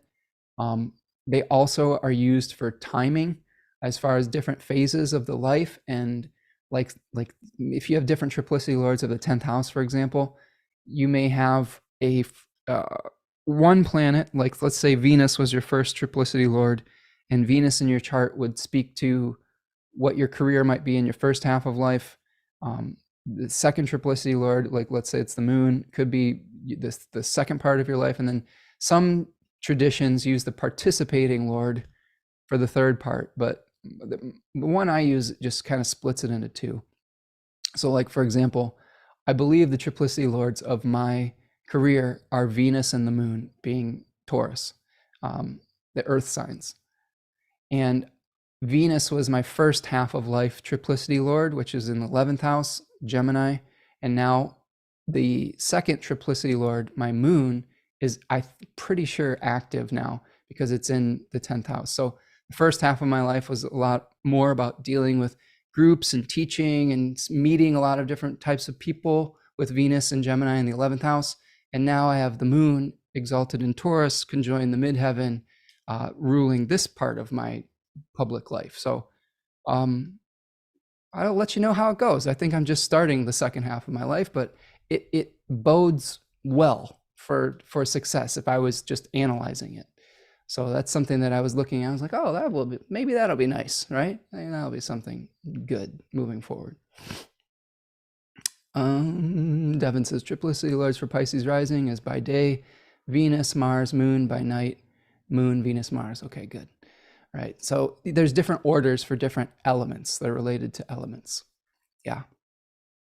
Maybe that's something we'll do a class on or something like that. If enough people want to learn about dignity, maybe I'll put something together. If you have ideas for classes and offerings, webinars that you'd like me to do, this is a great time to make suggestions, because I am making plans for the next year and the things that I would like to do moving forward. So if there's enough chatter about learning objectives, I'd be happy to do the research to serve the community. Yeah, Jennifer, definitely like helpers. Yes, exactly. Triplicity dignity, and I don't want to get too far into this, but triplicity dignity is like a planet or a person being amongst their peers or their guild, I guess you could say. So oftentimes if I will see a planet in its own triplicity, someone will have like the support of like a family member or of friends, or like maybe their work community is a supportive environment or something like that, where they have a group of people that really are able to boost them up. Even if the planet is ill-dignified otherwise, if they have triplicity support, it can be very useful for having the support of people. I see this with like parents a lot, where like they'll have a planet that's kind of ruling their 5th house in its own triplicity, and they have a lot of help with their kids or something like that, like a good community. Yeah, Stephen says there's lots of concepts of dignity and ability, for sure. I mean, astrology, learning astrology in the form that, like with traditional astrology and modern astrology, all the different fields and forms, it's endless, right? It takes a while too. It takes a while to learn all the structures and rules, and there's always new things you can add in. And sometimes those are helpful and useful, and other times we can get cluttered up. I tend to be a more is more type of person. But what I will say about all of this is that I like how, again, my friend Adam talks about sometimes the chart speaks louder than other times, depending on the circumstance. Not everything has to be an oracle at all times. I share the opinion that he has that the chart is divination and is an oracle. So what that means is that you see certain things within the chart when it is speaking louder. It's not necessarily like I think we need to start releasing the energy of like the chart is written in stone. Do you know what I'm saying? Like this is what's going to happen no matter what. It really is just like a set of themes that sometimes one theme will stick out depending on the question that we've asked it. That's really important. You have to ask the chart a question. The chart just doesn't always say everything. If you ask a chart, what's my finances looking like right now? That's a very different question than what's my love life looking like right now, right? Like those are different questions that this chart can speak to in different ways, okay? I mean, you can also like there's overlap. Like if you had a fifth house issue, it could be what's going on with my kids, or it could also be how do I find more pleasure in my life? And you're going to get a different answer based on those two things. Okay, let's keep going. These are good questions though. I love this kind of discussion in our chat. I love having an intelligent community that we can kick around these ideas. Okay, Aries rising. Thank you for your patience. Aries rising has some interesting things coming. Aries rising has an angular full moon over the 10th and the 4th house. Saturn is going to be providing resources to the sun from the 12th and has been for quite some time. Okay. Jupiter is going to be having a positive conversation with the sun and with the moon from the 2nd house, and is going to be stationing direct in the 2nd house. I want to talk a little bit about Mars too for you Aries risings, because Mars is going to be changing dignity pretty soon and coming out from under the beams of the sun, becoming visible once again. Okay. So I have too many arrows on here, so I'm going to get rid of some of these arrows. But the main theme and the main gist of this full moon for you Aries rising is that there is a spotlight, the sun, on your 10th house of career, on your public expression out in the world. You may be weighing the pros and cons of a type of, maybe a new job, maybe a change in circumstances. That's another thing I want all of you to keep in mind. Wherever the sun is, you may be contemplating a change. You may be trying to shift your circumstances. I will get to this, but as a Leo rising, the sun's in my 6th house. I'm probably contemplating changes in the work I'm going to do for the next year, or in how I take care of my body. Like I'm feeling the spark of motivation for doing more exercise and for putting together more classes. So those are the two things I'm thinking about. But for Aries rising, you may be thinking about a change in career. You may be thinking about the advantages and disadvantages of a job or something of that nature. But you're also needing to balance that out with finding the right support and nurturing from the moon in your 4th house. So to be able to be successful out in the world, we need to have a proper balance, work-life balance, basically, okay? So you may be seeking some of those resources from the 4th house of family. Now, Saturn is providing for the sun from your 12th house, probably causing some of you Aries risings at this point almost to hunker down on some level and get clear about what you need to support your sense of rest and solitude. You don't want to take that to an extreme, I guess, though. Like sometimes if you get, sometimes we can get a little bit like lost in our cave on some level. That could be an experience when we have Saturn moving through our 12th house, is that we just feel like we want to retire and retreat. We don't want to face the world sometimes, so we'll have to work through that and those feelings. Jupiter is going to be stationing direct in your 2nd house, so you may really be able to start making plans as far as your material resources are concerned. So this could be like the new job that you might be considering could start bringing you financial success potentially, which is good news. Now, Mars is going to be squaring Neptune from your 9th to your 12th, and then also going to be moving into Capricorn shortly after this. So one of the things that I will say is that we have to consider Mars's out of bounds energy, okay? everybody should consider where Mars was in their charts, where the Sagittarius house of their chart was, to where you might be going and doing things outside the norm. Okay. In this chart, Aries rising, you may be pursuing your beliefs at all costs, even to your own detriment, with a square to Neptune potentially, with Mars in the 9th house in Sagittarius 3. But Mars is going to be moving into Capricorn in the next few weeks, and you may be able to be very strategic about your work. Okay. And I think that's good news.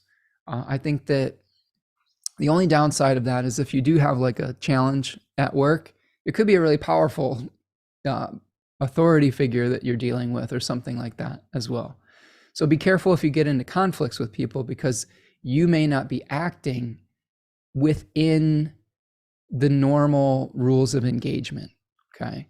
So one of the things that I think about with Mars and Capricorn, I think it's a ruthless position. It is saying, I'm going to go get what I want no matter what, and nothing's going to stop me from climbing the mountain. So you may be feeling, Aries rising, like nothing's going to stop you. Like you might be feeling unstoppable. I would caution you about stepping on people on your way to wherever you're going. For the reasons that I stated earlier in the broadcast today, it can be very lonely to get to the top of the mountain and to get there through nefarious means or at any cost. So I think your mission, Aries rising, is not to not pursue your goal, but how can you pursue your goal in a way that is taking into account your needs, which is important, other people's needs, also important, the balance between your domestic life and your professional life, and how can you get where you need to be ethically? Okay, how can you pursue your desire in a way that at the end of the day you feel good about it, rather than feel confused, like, oh no, did I do something that is not above board? Okay, because that'll come back and potentially could come back and bite you. And keep in mind too, there's going to be a Mars retrograde at the end of 2024 in your 4th house. So if you're pursuing your career at the expense of your family, there could be something that's coming at the end of the year that could be a reckoning around that. Okay. So just a little cautionary tale around that. I mean, good news is you got a really nice trine between the Sun and Jupiter in your 10th and your 2nd house. This could be a lucrative time for you, Aries rising. So just keep that in mind, one day at a time. All right. Okay. Let's keep going. So let's move on to Taurus rising. All right, Taurus rising, thank you for your patience. Hope that you've been getting snacks and are comfortable. So Taurus rising has a full moon over their 9th and 3rd house. And Saturn is hanging out in the 11th. Okay. Let's do a different shape here. Here's Saturn. Square would be good for Saturn, right? And then Jupiter gets a diamond. There we go. All right, so we've got the opposition between the Sun in the 9th, the Sun in its joy, right? So you may have a really nice awareness of who you are and what is motivating you right now. You may also be like considering a change of circumstance with a legal representation, which the 9th house is related to the law. You could be weighing the pros and cons of going to school or getting an advanced degree. You could be weighing the pros and cons of a religious organization that you're a part of or something of that nature, and how it works with your daily habits and routines, and how you feel nurtured, and how the wisdom of the orthodox system that you are thinking of either being a part of or are a part of, how it is balanced with your own inner knowing, with the moon in the third house in its joy, with the wisdom that arises from within rather than from an external source. So this is really a full moon about balancing your wisdom that arises from within you, sometimes called intuition, with knowledge that comes from an external source. It doesn't mean that knowledge from an external source is necessarily bad. Sometimes we need that objective perspective. And the sun sometimes provides us an objective perspective because it shines light on things, right? It helps us see clearly. Saturn is giving you maybe a reality check about the groups that you're a part of. Okay, maybe there's some endings that have happened with a group recently, or maybe there is something that you've had to make real with a group, or you have responsibilities with a group at this point. And then Jupiter is going to be moving direct in your first house, which is exciting. This is something where all of the material plans that you've been waiting to put into place have probably been waiting for this end of the month moment, right? You've probably been like reviewing and just feel stuck, but now Jupiter is going to be stationing direct in your first house, and you might be able to start moving forward with your material plans and expansion. One thing I will say for Taurus risings, just be careful about your the square between Mercury and Mars with Neptune from your 8th to your 11th. Okay. There could be some confusion about shared resources with somebody in a group that you're a part of, or like how you team up with other people. And there could be some conflicts with Mars moving out of bounds around that as well, or with like debt. I would say try not to get into debt this time around, because it could that could be really challenging. Or you could be revisiting a debt, or you could be revisiting an inheritance issue or something like that as well. And then finally, Taurus rising, the ruler of your ascendant is in its exile right now in the 7th house. So there may be some sticky moments with a partner, with whether it's a romantic or a business partner. It's important not to glamorize the past. If there's a relationship that you need to move on from, try to have the courage and the faith that when you let go of something, what you're doing is you're liberating that energy to find a new home and to find a new body. And then eventually that can really release you from the challenges that you might be experiencing within that relationship. But really important not to glamorize some kind of other that isn't bringing you vitality anymore, with Venus ruling your ascendant. And you all probably know what that means for you specifically, but that is the main vibe I get with Venus and Scorpio 3. There's a spirit with that Decan called Kairos, and it roughly translates to the opportune moment. And it's very difficult to catch an opportunity after it's passed. That the story goes that Kairos had a little lock of hair on his forehead, and you had to catch him at the right moment. And even Zeus himself couldn't catch Kairos from behind, couldn't catch the moment once it had passed. And what happens with that Decan is people do more and more nefarious things to try to maintain the illusion of the past. Okay, they call that the Lord of Debauchery.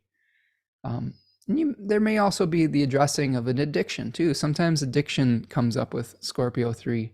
And a lot of times addiction happens because we're attached to something that isn't really providing us life and providing us vitality. And we keep pursuing it even though we know it's not good for us. So there may be some challenges with that also, Taurus rising. But hang in there. You got this. Jupiter you got the greater benefic in your first house. This is a great time to return back to your own body, your own knowing, and to make plans for your future. Okay, let's keep going. Let's keep moving on. Let's keep moving forward. We're almost there. Gemini rising. Gemini. Oh, man. I gotta speed up if we're gonna make my 3 o'clock. I doubt that we're gonna be done by 3 o'clock. I want to give everyone the same amount of attention. But Gemini rising, you have a full moon over your 8th and 2nd house. The moon is in your 2nd and the sun is in your 8th. So there is a big spotlight on the 8th house, shared resources, the money of others, debts, taxes, things like that. It could be estimating your taxes or something like that. You may be trying to balance out how you give and receive support with how you give and receive support, or how you take care of yourself. So giving support versus receiving it. Saturn's hanging out in your 10th house, encouraging you to either get clear about your responsibilities at your job, or release old narratives that may be holding you back from public action. You are going to have Jupiter stationing direct in your 12th house, which could see you starting to make plans for relaxing. Or Jupiter has been going through a period of rebalancing. There may be something that was excessive with Jupiter hanging out in the 12th house. Maybe you're spending too much money on something, or you're making plans that weren't realistic. And through going through that 12th house energy, it's decreasing that which is excessive, and then you can move forward with your plans. Or if you weren't taking care of yourself enough, it could be increasing that which was lacking. The other thing that I will get you hip to, Gemini rising, is that your ascendant ruler, is Mercury. And Mercury during this lunation is going through a little bit of a challenging dynamic with Neptune and Mars. So there could be some difficult conversations with a partner or a business partner in particular, where there could be something that is a little bit unclear. I would ask questions rather than making declarative statements. You may be carrying excessive responsibilities in a relationship, or the partner could be carrying excessive responsibilities for you. So there may be something where there's got to be a rebalancing in that regard as well. Just ask questions. Don't make assumptions. This is the kind of the 4 agreements, right? When we assume, we don't give the other person an opportunity to bring clarity to our life, and that can lead to difficult circumstances. So make sure you're asking questions, even with Jupiter in Sagittarius. I think one of the things that is real difficult about Mercury, did I say Jupiter? No, I meant Mercury. Mercury in Sagittarius, the difficult things about that is that oftentimes we think that we know something when we should be asking and getting more clarification. So I think that's one of the biggest dangers of Mercury in a Jupiterian sign, Mercury in Sagittarius or Mercury in Pisces, is that sometimes we make assumptions when we should be asking questions. And that's easy to fix. That's actually really easy to fix. You just get into the habit of asking for clarification. And then you're basing your ideas and plans on reality rather than on just something that you think you know. So that's a good way to work through this energy. Thank you, Sarah, for your super sticker today. Thank you, friend. Says, thanks for enriching my day with good thinking, buddy. Thank you, my friend. Hope that you're doing well out there. Appreciate your donation. So do me a favor, friends. If you are enjoying this chat today, make sure you subscribe to the channel. If you haven't liked the video already, that can really help me out. So go and like the video. And like Sarah, if you want to make a gift to the channel, there's a little $sign in the chat. It's called super sticker or super chat. It's easy for me to say, but that definitely goes a long way to helping support the work that I do and to help me keep the lights on and all of those things. I really do appreciate it, and it really does help. So appreciate all of you who are consistently doing that. Okay, Gemini rising, feel seen. Hang in there. Recognize that today is a powerful day for you, Gemini rising, with Mercury Cazimi in your 8th house. Pay attention to the messages that you're receiving, especially around inheritances, taxes, resources, money of others.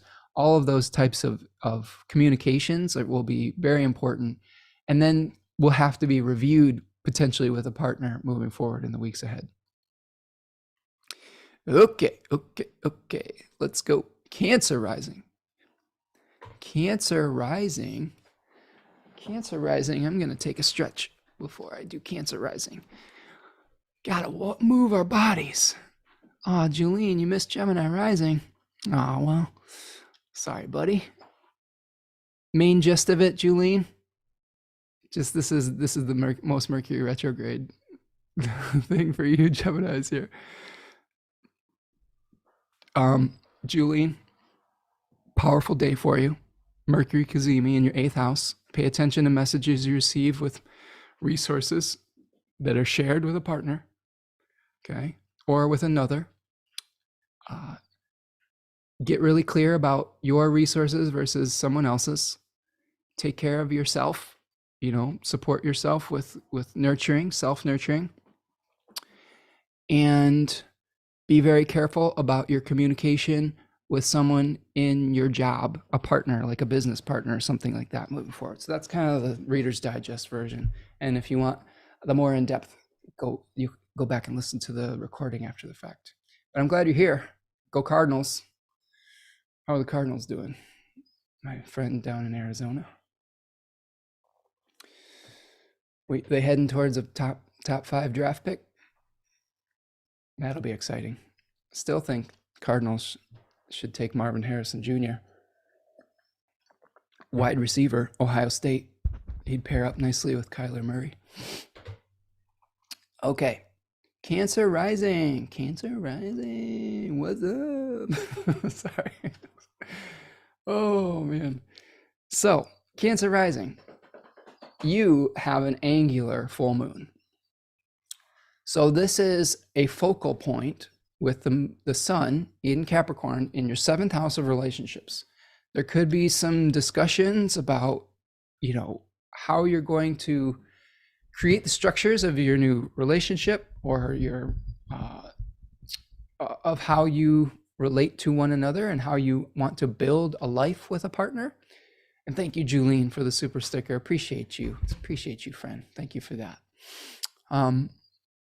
So Cancer rising, you're probably having some new structures in your life with a partner, for sure. I have a Cancer rising friend who's going through some major life changes with a partner that will require them to structure their life in a way that will be very new for the both of them. And you have to make sure that when you're having those conversations, that you're taking care of your body and that you're getting the emotional support that you need and the physical support that you need during this period of time too. Because when we're going through challenging changes with partners, sometimes we need to practice some self-care too. Saturn will be hosting the sun from the 9th house, helping you to get clear about your belief system and helping you to let go of old narratives around beliefs about maybe orthodox systems of learning. Jupiter is going to be stationing direct in your 11th house. So you may be feeling a new sense of expansion with groups that you are a part of. You might also be getting benefits from the government. The 11th house is the money of the king in traditional astrology. So oftentimes if we have like Social Security or like Medicaid benefits or something like that, you may be experiencing it through the 11th house. So Jupiter may have been holding benefits back for Cancer rising for a period of time, and now they're going to be moving forward once again. And this may be true for Cancer suns as well. So like, let's say you have a tax return or something or you got audited or something like that, and they held your tax return and you had to provide more documentation. Now Jupiter stationing direct, that you could finally get your tax return or something like that.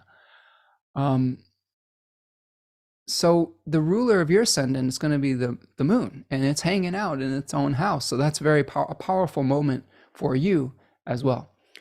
Just be careful of Mercury and Mars squaring Neptune. Okay. So this is going to be, You have a powerful new start today in your 7th house, but there may be some reviews that need to happen with a partner around your responsibilities and the burdens that you're carrying. Like this new start that you're contemplating, you have to figure out how to delegate some of the work around it, and that can help you move forward more successfully rather than feeling like you have to carry the weight yourself. Whenever we're going through different changes in our life, we're more or less capable of doing certain things based on what it is. Like if we have changes in our body, we may have to delegate some responsibilities to someone else and ask for help. And maybe that's the most enlightened thing to do rather than trying to carry all the responsibilities yourself. I really do think that spiritual growth isn't necessarily about how much you can power through something. Sometimes the more mature thing is knowing when to ask for help and knowing when to take stuff off your plate. So hopefully Cancer rising, you're able to do that as well. Julene says, my grandson says the same thing about the draft pick. They definitely need to do something. Yeah, Julene. Well, it's a pretty good draft, Julene. I'd be excited if my team was getting top 3, top 5 pick. We're talking about the NFL draft for those of you who don't care about football. You talk about all sorts of things on this show. Jennifer says, yes, as a Gemini rising, clarification questions keep me up out of my head. Is that what that says? Yeah, sorry. So there's just a little heart that's sometimes, yeah, there you go. Okay, gotcha. Thanks for that clarification, Jennifer. Yeah, questions are good.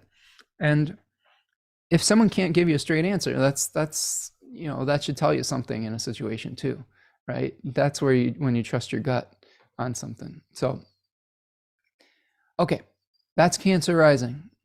Hang in there, friends. Hang in there. Let's keep rolling. Rolling.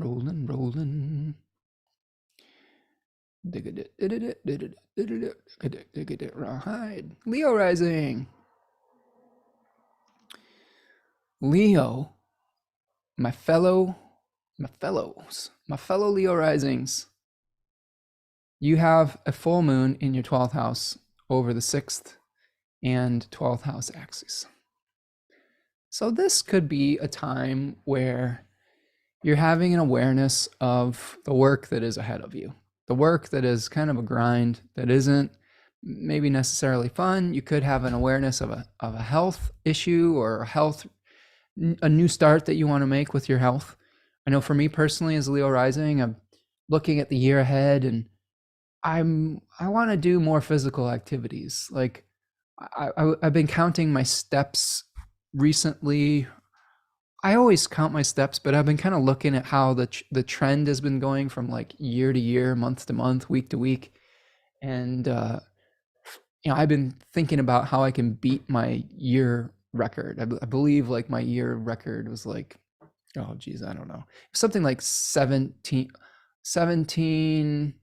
It was like 1,700,000 steps, something like that. That was what I had for 1 year.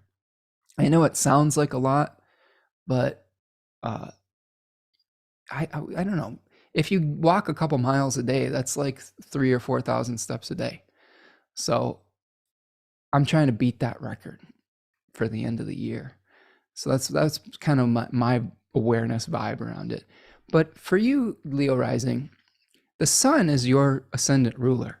So you may have a special experience of really weighing the pros and cons of your material resources. You may be really focusing on your body at this point and how you can improve it and how you can bring it back into balance, how you can make a new start. I know for me, as a Leo rising, the Sagittarius season, I always feel a sense of fatigue because the sun is at its lowest, weakest point around the solstice.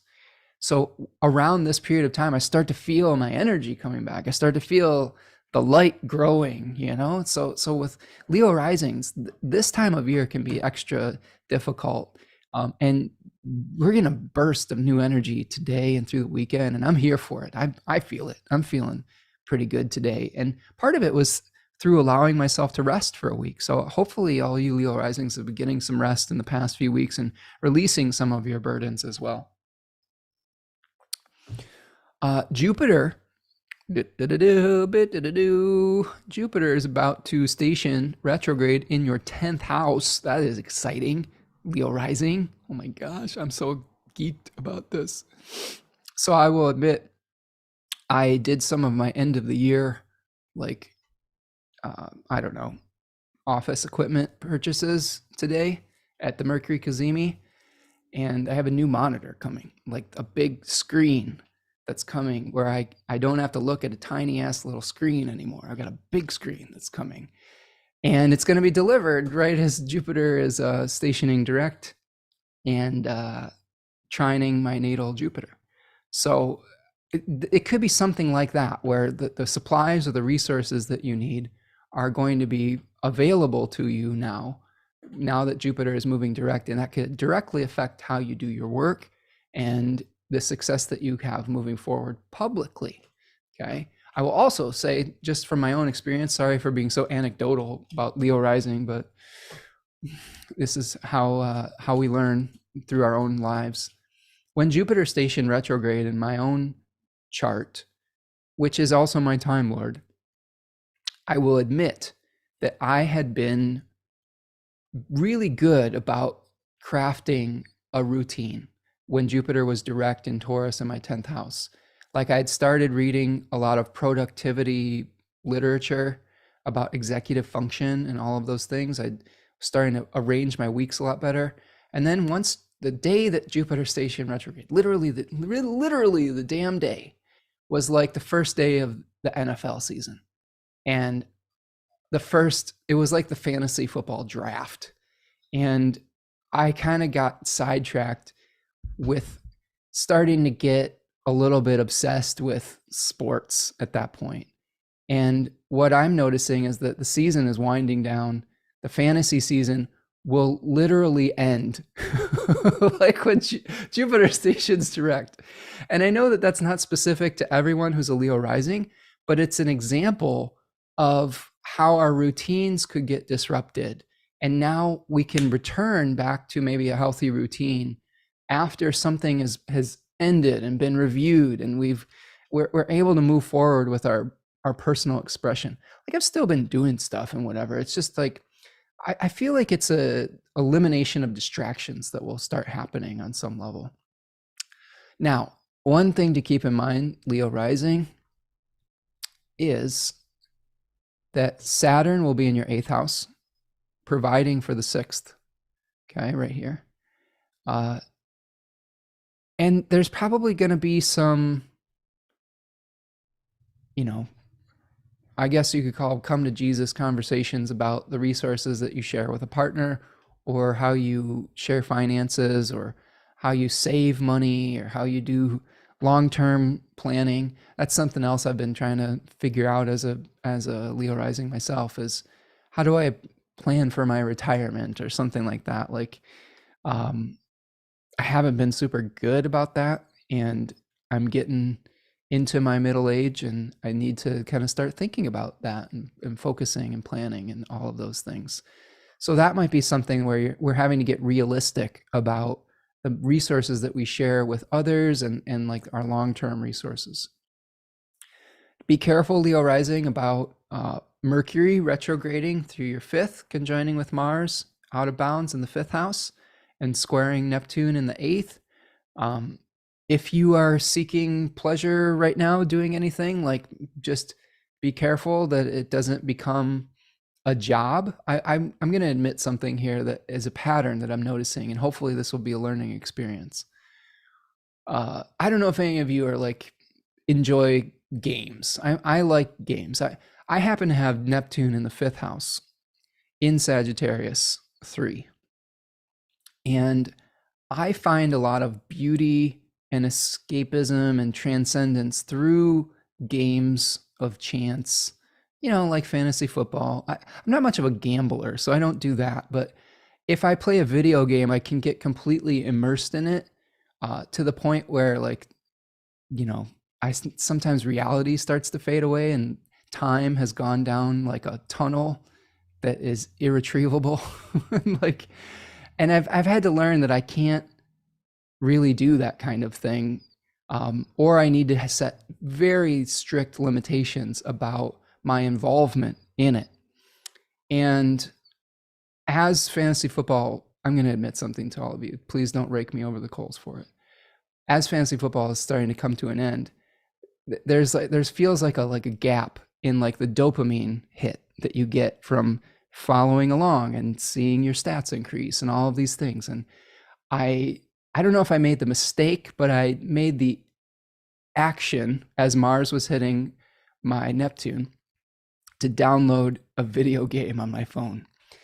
One that is super fun. It's called Souls, and it's basically just like a little role-playing game that you can advance and add armor and all these kind of it's very like Dungeons and Dragons-y type of thing. But I'm noticing already that it's becoming a time suck. And I think that Mercury moving through our 5th house, Leo rising, is reevaluating how we put our time and energy out there, and how can we set healthy limits. Because what I've noticed in the past when I've gotten involved in like gaming, it becomes a job. And that's why I think like with Mercury and Mars in the 3rd decan of Sagittarius, that's like carrying a burden. I've noticed that modern video games, at a certain point, if you're like grinding, if you're familiar with role-playing games, there's a term called grinding, where you're just putting in a lot of hours to gain resources and to level up, quote unquote. And sometimes you start doing that and you feel like you're outside of, you can see the mechanism and you can see how the game becomes an addiction. You can see how the game encourages you to play it and to be attached to it. And you have to evaluate, Leo rising, whether you have the disposition to be able to engage with it in a healthy way or not. And I'm speaking directly to myself, but hopefully some of you are finding some value in this. But what I will say is that just be very careful about taking on the burden of something that should be fun that could become unhealthy. Okay. And that's going to mean different things for other people. Maybe it's not a video game. Maybe it's like trivia. I don't know. It could be anything that brings you joy, but that ultimately becomes a job. We have to be careful of that. Sometimes you want to just check out and relax a little bit, but you have to know yourself. And maybe you're able to set time limits with that. But I think this is a really important full moon for Leo risings, to be able to evaluate the way that they manage their time and whether what they're doing is a self-undoing, right? Like I've been going through this a lot lately. Like I've been really evaluating how I spend my time and doing an audit basically of my daily life for the last couple months, and really like figuring out like what are the things that I can eliminate that get in the way of productivity. Julian says, I relate to that with sports. Sometimes I need the break. I'm terrible at video games though. I see the intensity with those in the kiddos in my life. Yeah. I mean, I'm not someone who has video game systems. Like I had those when I was a kid, and I spent a lot of time by myself. And the Virgo parts of me, the Jupiter, Mars, and Saturn Virgo parts of me are obsessed with self-improvement. And those types of games give you the illusion of self-improvement through leveling up, through getting new, through collecting too. I realize a part of myself that I get lost in is I love collecting things. So that it hits the dopamine centers of leveling up, collection, like fantasy worlds, which all of those things, when they are done in a healthy way, are not bad. But you have to know yourself, I guess is what I will say. And yeah, I don't know. just something like Julian's talking about with football, right? In sports. It was the same thing with fantasy football. Like I wanted to be the best at fantasy football. I wasn't okay with just doing it passively. I needed to dominate, and I needed to do hours of research to make sure I was making the right choices to do well. And in one league, I'm in first place, and in another league, I'm in last place, which is completely random. What I'm realizing is that you can be knowledgeable in these games of chance and you can still lose because they're games of chance.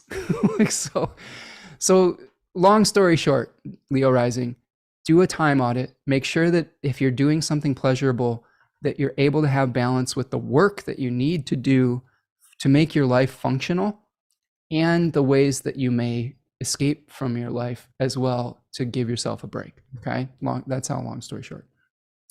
Cookerzilla is here. What's up, Cookerzilla? Says, question.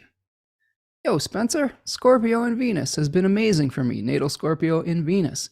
Any advice for the transition to Sagittarius? Ooh, that's a good question. Hope your holidays are going good.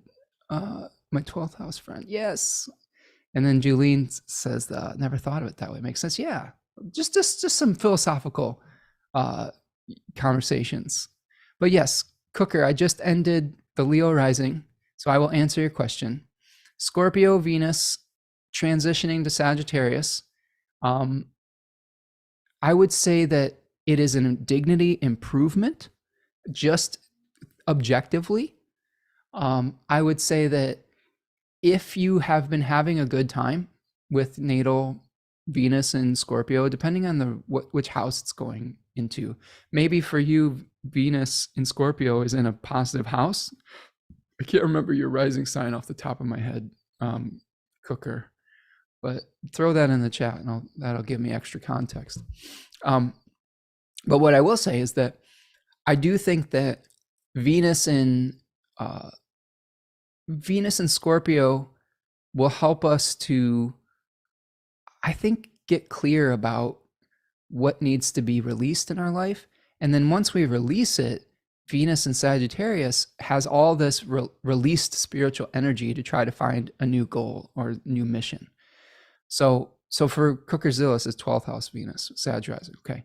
So that's good news, actually, Cookerzilla. Maybe Venus in your 12th has been helping you just to take a break and relax and find, joy in maybe being between worlds on some level. I know that's part of what I've been going through. Sometimes when the world starts to get a little bit overwhelming, I'll tell you, I have been struggling with our current reality. I'm trying my best to stay present and not put my head in the sand, because I know that that's very dangerous and I want to be present for those who are suffering. But at the same time, I think we all have our limits of how many tragedies and crises we can deal with on a daily basis. And sometimes we need to maybe escape into some other recesses of our minds. And I think that's part of what I've been going through recently, is just trying to balance the horrors that we're going through as a community right now with trying to find some spark of joy in a different dimension of reality. And I think that's okay for a little bit, as long as we come back and deal with the reality of our circumstances. What I have learned as a sensitive person who absorbs pain of others as an empath is that when I go and escape, if I'm gone too long, reality comes back with a vengeance. And that is painful. So think about how you can stay present and balance out the need to recharge the battery or escape to a fantastical world with dealing with the reality of our situations. Thanks, Cookerzilla, for the super sticker. I appreciate you, friend. So as far as Venus moving into Sagittarius, though, that's really good for your body. You may be feeling like you're able to use that energy that you liberated with Venus moving through the 12th house towards the goal of your choice moving forward. And it could be a very personal goal. It could be good things may come to you through really no effort of your own, actually. Doesn't mean you shouldn't do anything. But luckily for you, Cookerzilla, I haven't even done the Sagittarius rising yet. So why don't I table that one and then go into more depth as we get to Sag rising? How about that? Okay. Yeah, major boundary setting and purging, Cookerzilla says. Good. Yes, new mission. Definitely a new mission. And I will touch on that for you specifically, friend, in a second. Jennifer says, I'm a Leo rising solar year and planning on retirement in a couple years. So also trying to figure out what my next life shall be. So this resonates. Okay. Yes. Definitely important for us to think ahead, especially during Capricorn and Aquarius season. You know, I think Saturn rewards patience and rewards long-term vision and delayed gratification. That's really what retirement is all about, delayed gratification. And it's hard to do. It's hard to do in the moment. All right. Well, thank you for going with me on some of those digressions. Let's talk about Virgo rising.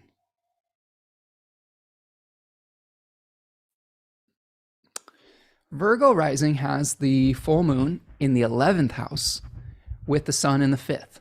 So there may be a spotlight or a focal point on your ways you seek pleasure. There could be some new planning that you have to do if you have children. 5th house is going to be associated with children.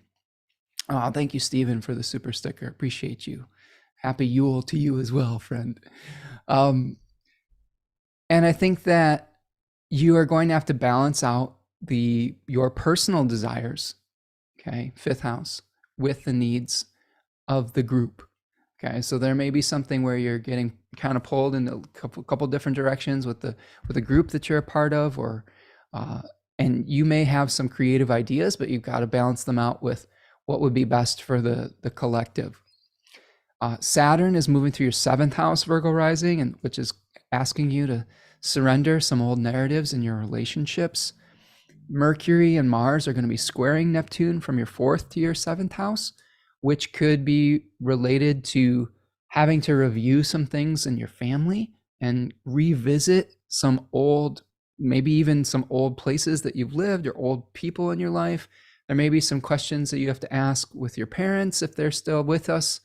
And there could be some confusion, some difficult conversations that could be a little foggy between you and a partner related to your living situation as well. There could be something where you may really desire to move somewhere, but you have to review the reality of that moving forward. And today's Mercury Cazimi is really important for you, Virgo rising, because that is the ruler of your ascendant. So you could be really getting some interesting downloads and messages today, especially about what could bring you joy and pleasure in your life. But you may have to work through some tough conversations afterwards to make it work.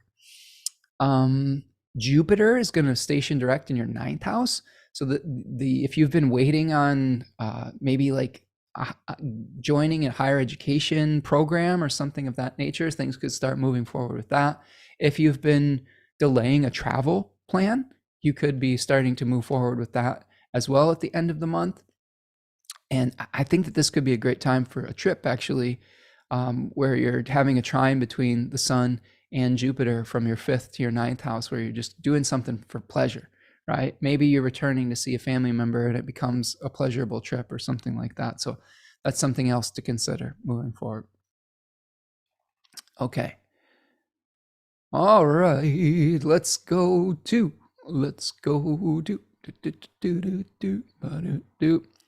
Libra rising. Libra. Libra rising is another angular full moon. So Libra rising has the full moon over the 4th and the 10th house. So the sun's in the 4th house, lighting up your house of home and family. Maybe there's some changes happening within your domestic sphere. Maybe you're thinking about somewhere you want to move. Maybe you're parents are moving, or there's something like that where you're weighing the pros and cons of a physical space. And that's creating a little bit of tension, and you're going to maybe need to balance out those questions with how you receive support in your public life with your work. Saturn is going to be providing resources for the sun from the 6th house. So you could also be having to deal with chronic health issues. Could be a problem with Saturn in the 6th house. It could also be, there could be like you having to come to a reality check about the people that you work with, as far as like people that do a service for you, like a doctor or like somebody who you hire. There could be some challenges with that, where it's something, a long-term issue, could be needing to be dealt with. And that could also be true because Mercury and Mars, Mercury retrograde in Sagittarius and Mars, are going to be squaring Neptune in the 6th house. So this could be some ambiguity around a health issue. There could be some ambiguous conversations with neighbors or a sibling or somebody like that, where you really need to ask questions. Try not to get into a vague fight about stuff. Like, this is the other thing with Mars out of bounds squaring Neptune. If you're arguing about something, it could just be because people just don't understand each other's perspective. That's often what many arguments are about. So again, clarity is important with that. Libra rising, you're going to have Jupiter stationing direct in your 8th house. So if you've been waiting for a tax or an inheritance or some kind of issue like that, the resources might start to move forward again. Or if a partner was waiting for resources, they might start moving forward again at the end of the month. And this is going to be probably helping you maintain your household with the trine to the sun.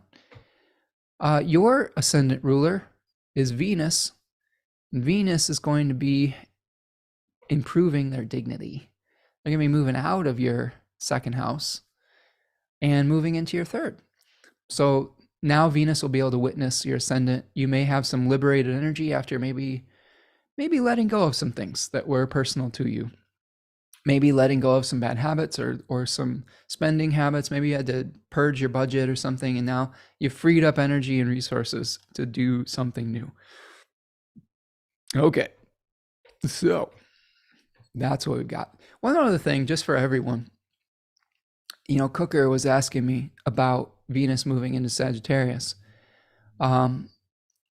The only challenge about that is that Venus is going to be going through the same square that the Sun, Mercury, and Mars just went through with their ingresses in Sagittarius with Saturn. So you might be desiring to move forward with something, but you're going to have to slow and pump the brakes a little bit because of the square to Saturn. So keep that in mind when Venus changes sign into Sagittarius or ingresses into Sagittarius, is it's going to immediately hit the square to Saturn. So it could be a little bit of cold water poured on the desire to just hit the ground running, but it's temporary. Okay, it's gonna move pretty quickly out of that square.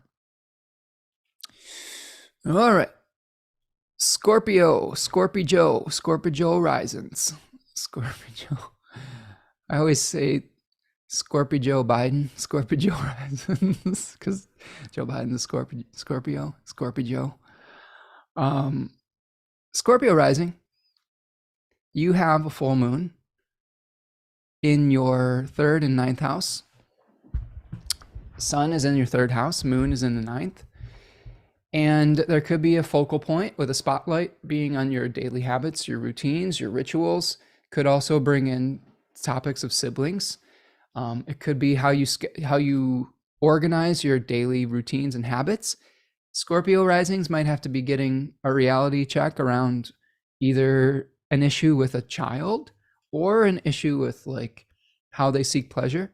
Saturn moving through the 5th house often sees people getting sober. So maybe there's some issues around that if you have had any challenges with like substances or any type of addiction like that. Like, I think that I'm thinking about how I struggle with getting obsessed with gaming. Like that can be an addiction. Like, it doesn't have to be just like something like alcohol or drugs. It can be anything that could take you out of your sense of equilibrium. Okay. So be careful about the square between Mercury and Mars. Okay. And that's going to happen for you, Scorpio rising, in your second house and your fifth house. So this could also be something where just be careful with your spending. You may be very aggressive about spending on something that brings you joy, but with Mars out of bounds. But Mercury retrograde there is going to say, well, is this really what, can you really afford this? Do you really need this? Like, just, I would be careful about aggressively pursuing something that you think will make you happy, but may be an illusion. Jupiter is going to station direct in your seventh house on December the 30th. So that's good news for partnerships. If you've been waiting to make some plans with a partner, that will help move things forward as well. Okay, and then you can see Venus moving into your second house, but making a square to Saturn. Again, if you've been aggressive about spending, that square to Saturn is going to be a little bit of a reality check with your budget. So be careful with that. Scorpio rising, again, is another Mars-ruled ascendant. So the good news is that if you are able to maintain your composure with your resources, once Mars moves into Capricorn, you might be able to be much more strategic about it. So I would say if you're contemplating like huge purchases, and I know sometimes you can't always wait, but I think you might do better once Mars is moved into Capricorn and you're able to be strategic about it. The delayed gratification part of that might be much easier and more important. Okay. And finally, Sag risings. Thanks for your patience, Sag risings. We do something where we start with the rising sign where the sun is in, so everyone gets a turn being first and last. Like Ricky Bobby would say, if you're not first, you're last. But you know, we each get a turn in the pole position. Here. Thank you, friends, for your chats and contributions. Cookerzilla says, sharing this because it may be helpful for your audience. Scorpio transit into Venus gave me the power to say goodbye to a cannabis addiction I was very unhappy about. Scorpio and Venus gets bad rap by people, but truly believe that I could do that without it. Yes, Cookerzilla. I love that. I love that story. I love that you were able to recognize something that wasn't working for you, and that you were able to release it, and that will free up energy. And like I said, there's no shame in that. I mean, sometimes we all get involved with things that eventually at one point brought us pleasure, right? That's the essence to me of Scorpio 3. At one point we enjoy doing that, whether it's cannabis or whether it's something like alcohol or whether it's a game or like, there's a reason why we got involved in it in the first place, or a relationship we're attached to. But eventually, if it becomes unhealthy, the ability to recognize it and cut ties will bring you a new sense of vitality if what you were doing before was not.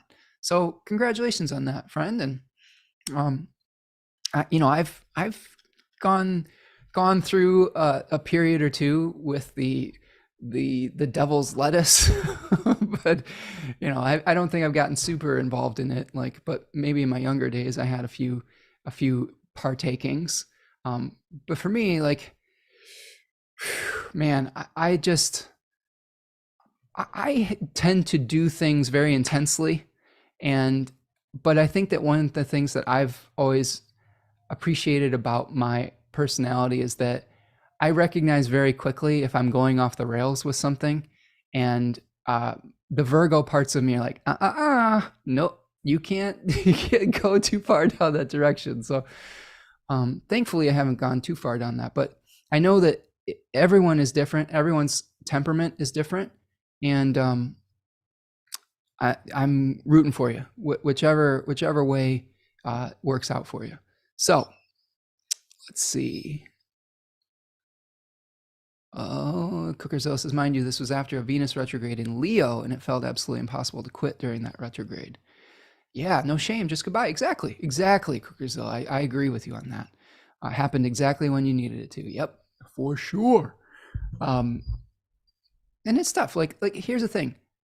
I know that for some people, different they have different relationships with different ways of seeking pleasure. For some people, like cannabis is something that helps release a lot of anxiety, and it's medicine for them. So I'm not someone who's demonizing any of that stuff. I just think that uh, we each have our relationship with these substances, games, whatever it is. And for some people, like here's an example, just admitting my own vulnerability. For some people, playing a little video game on their phone is like a 10-minute diversion. That they're like, oh, I just have a few minutes. I can play this game for 10 minutes and then I'm done. They're not attached to it. Whereas like yours truly is a grinder where it's like, oh no, I have to be good at this or I'm not doing something correctly, right? So I know that about myself, and that's why I have to set strong limits with things like that, to the point of like I've gone through different phases where I've deleted every single game I have on my phone. I don't have a gaming system, but I get sucked into the phone games, and those are actually kind of the worst because those are the ones that are designed to keep you staring at your phone. And like I said, I've gone through different phases where I'm just like, I can't do any of it. I have to go cold turkey. It's probably going to happen again, to be honest with you. Okay, Sag Rising, you've been so patient. Thank you for being patient. Steven says, quit being a shopaholic. Shopaholic, yes. Yeah, retail therapy, right? Right, Steven? Like I said, everyone's got their thing. And no shame and no judgment on it. We're all trying to survive in this late stage capitalistic hellscape. So I just can't begrudge anybody like trying to find a few moments of joy and pleasure here and there. But I digress. So Sag Rising, you have a full moon in your second and your eighth house. So there's a focal point on your, like Steven says, Sagittarius rising. There might be a focus on your budget, like what you spend your money on, and how are you going to set limits around that and create the structures that you want so you have a healthy financial foundation. And you may also be finding emotional resources and support from the resources of a partner as well, and trying to balance out what you need for yourself and what you provide for somebody else. Jupiter is going to be stationing direct in your sixth house. So you may be able to start taking actions that could bring you a better sense of health and well-being, potentially. You may also be able to set healthy boundaries and routines around work that you do, that you're kind of grinding on. Sixth house is sort of a work that you do that you're not getting a ton of credit for, but it is the work that you need to do to bring something to completion. So you may have a better idea of what you need to do to bring something to completion with Jupiter stationing direct. And this is important too for you, Sag Rising, as Jupiter is the ruler of your ascendant. So you may be getting a really good movement in moving forward again, knowing what you need to stay healthy and to not burn yourself out. I would also say that this could also be a time where if you've been working with somebody, sixth house in modern times, ancient astrologers would call it the house of slavery, all right, or like beasts of that did jobs for you, like the small animals like goats and chickens and stuff like that. But in modern sensibilities, we can think of it as like people that we might hire to do a service for us, like I said, like a doctor, or I don't know, a builder, a mechanic, somebody like that. So if you've been having a problem where you felt stuck with a service provider, that might start moving forward again as well. And it could be related to your home. Like this is like contractors, right? So because Jupiter rules your fourth house, there might be something that's moving forward again with a contractor with your home also. All right, let's see. Steven says, Sag Rising here with Venus in Pisces, Sun in Pisces, Jupiter in Scorpio. December 31st can't come fast enough. Jupiter retrograde has slowed me down. Yeah, I mean, that's the thing. But there's value in that though, right? There's value in slowing down and about reevaluating how we're going. A lot of times the Sagittarius energy, Stephen, is go, go, go, go, go. And it's, think about the 10 of Wands, where someone's just trying to carry all those sticks and they're not even looking where they're going. So sometimes the slowing down helps you to understand where you're going so that the actions that you take can be more efficient or more in alignment with your higher self or with your belief systems. Sag risings have also had Saturn in the 4th house, so they've been dealing with some reality checks around their home, their family, their origins, their origin stories, all of these things. I would be careful with the squares between Mars and Mercury. Now, here is something to think about Sag risings. Mercury retrograde in Sagittarius and Mars out of bounds in Sagittarius squaring Neptune.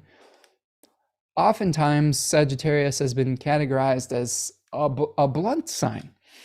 And there could be some extra juice behind your blurtings. Like, you have to be careful about that. If you're getting into conflict with someone, if you're expressing a negative opinion, this could lead to some real challenges.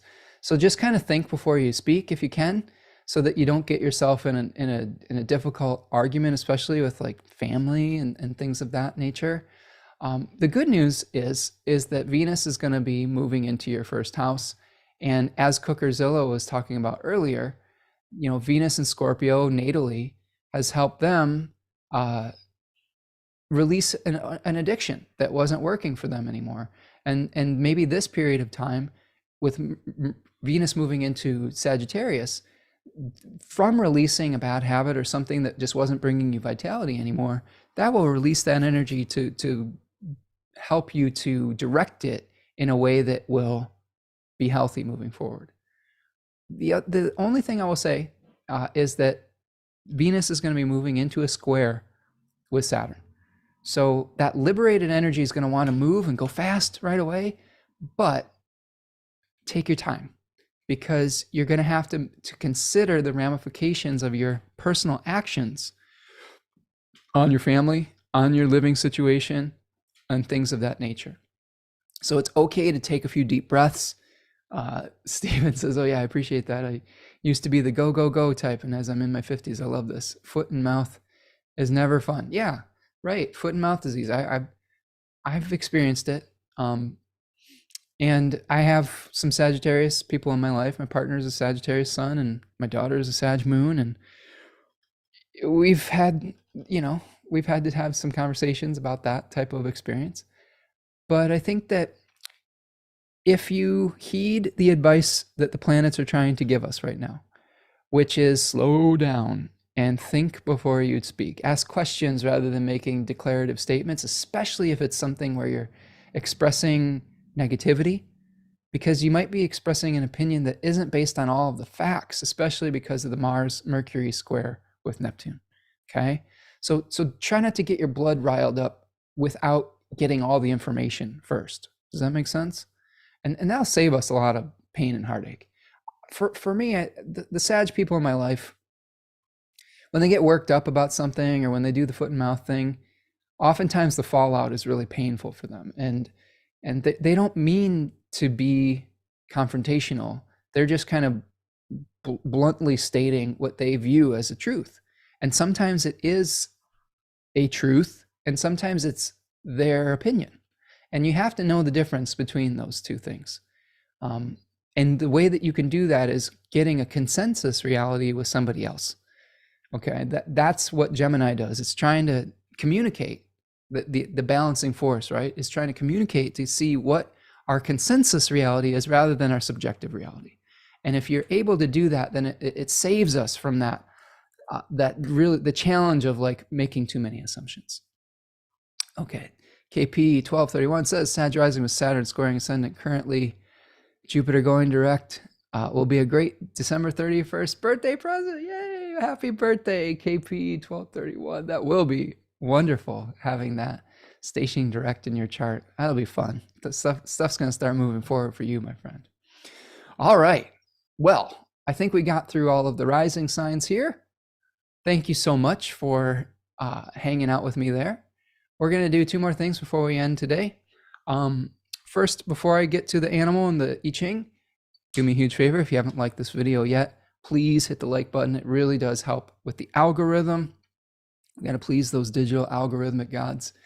Subscribe to the channel if you're new here. We go live pretty much every week. I mean, I take a week off once every 2 years or so, but mostly we're here every week, or at the end of the week, mostly Fridays. Sometimes we'll make an adjustment if my schedule is different, but you can pretty much count on Friday between 1 and 2 o'clock going live.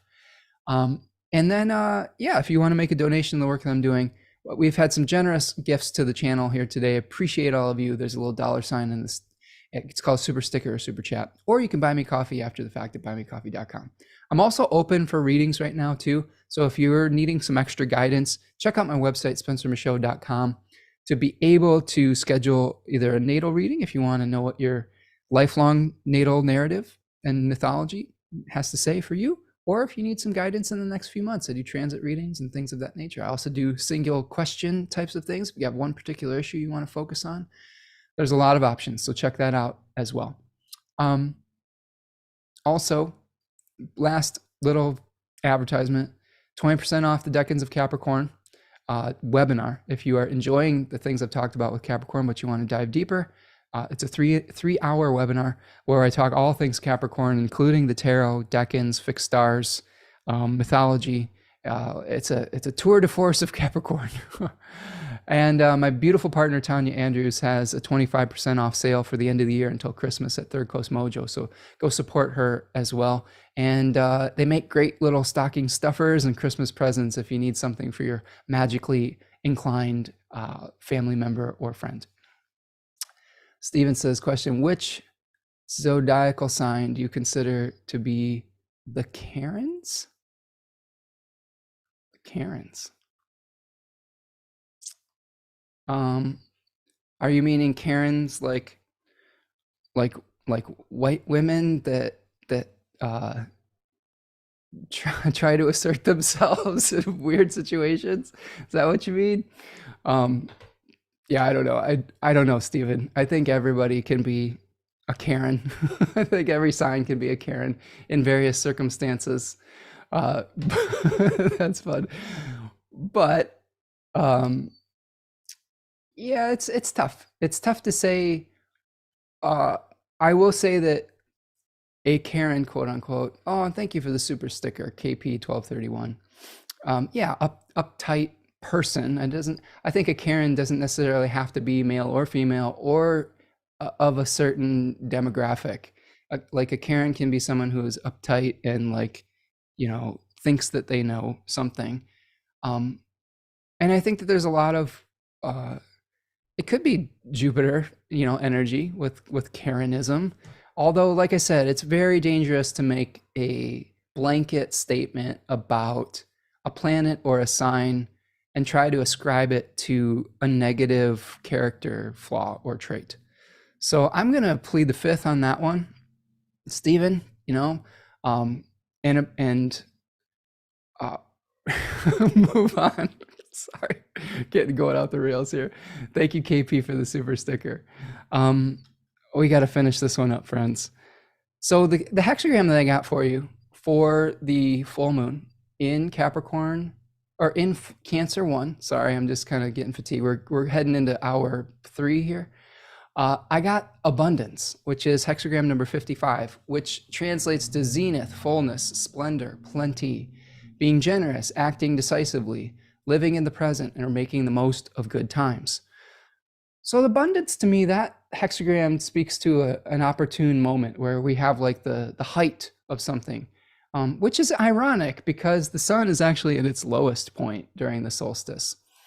And we have a number of changing lines. So the first changing line here says, abundance is screened so completely that no one can see the pole stars at noon. If one sets forth, he meets with enmity and distrust. But if one has sincerity that shoots forth like an arrow, good fortune comes. So this is a changing line that speaks to our abilities not necessarily being recognized and like your light being hidden, which does make sense with the solstice because the sun is sort of at its weakest position in the declination arrangement. So I feel like this is one changing line that's telling us that we just need to be sincere, we need to be truthful, and just because our worth and our value might not be recognized right now does not mean that we shouldn't do the right thing.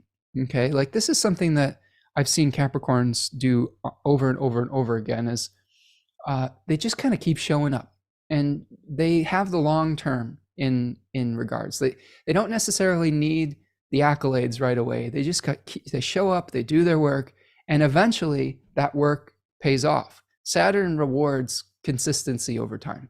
So that might be part of what we're getting with this changing line.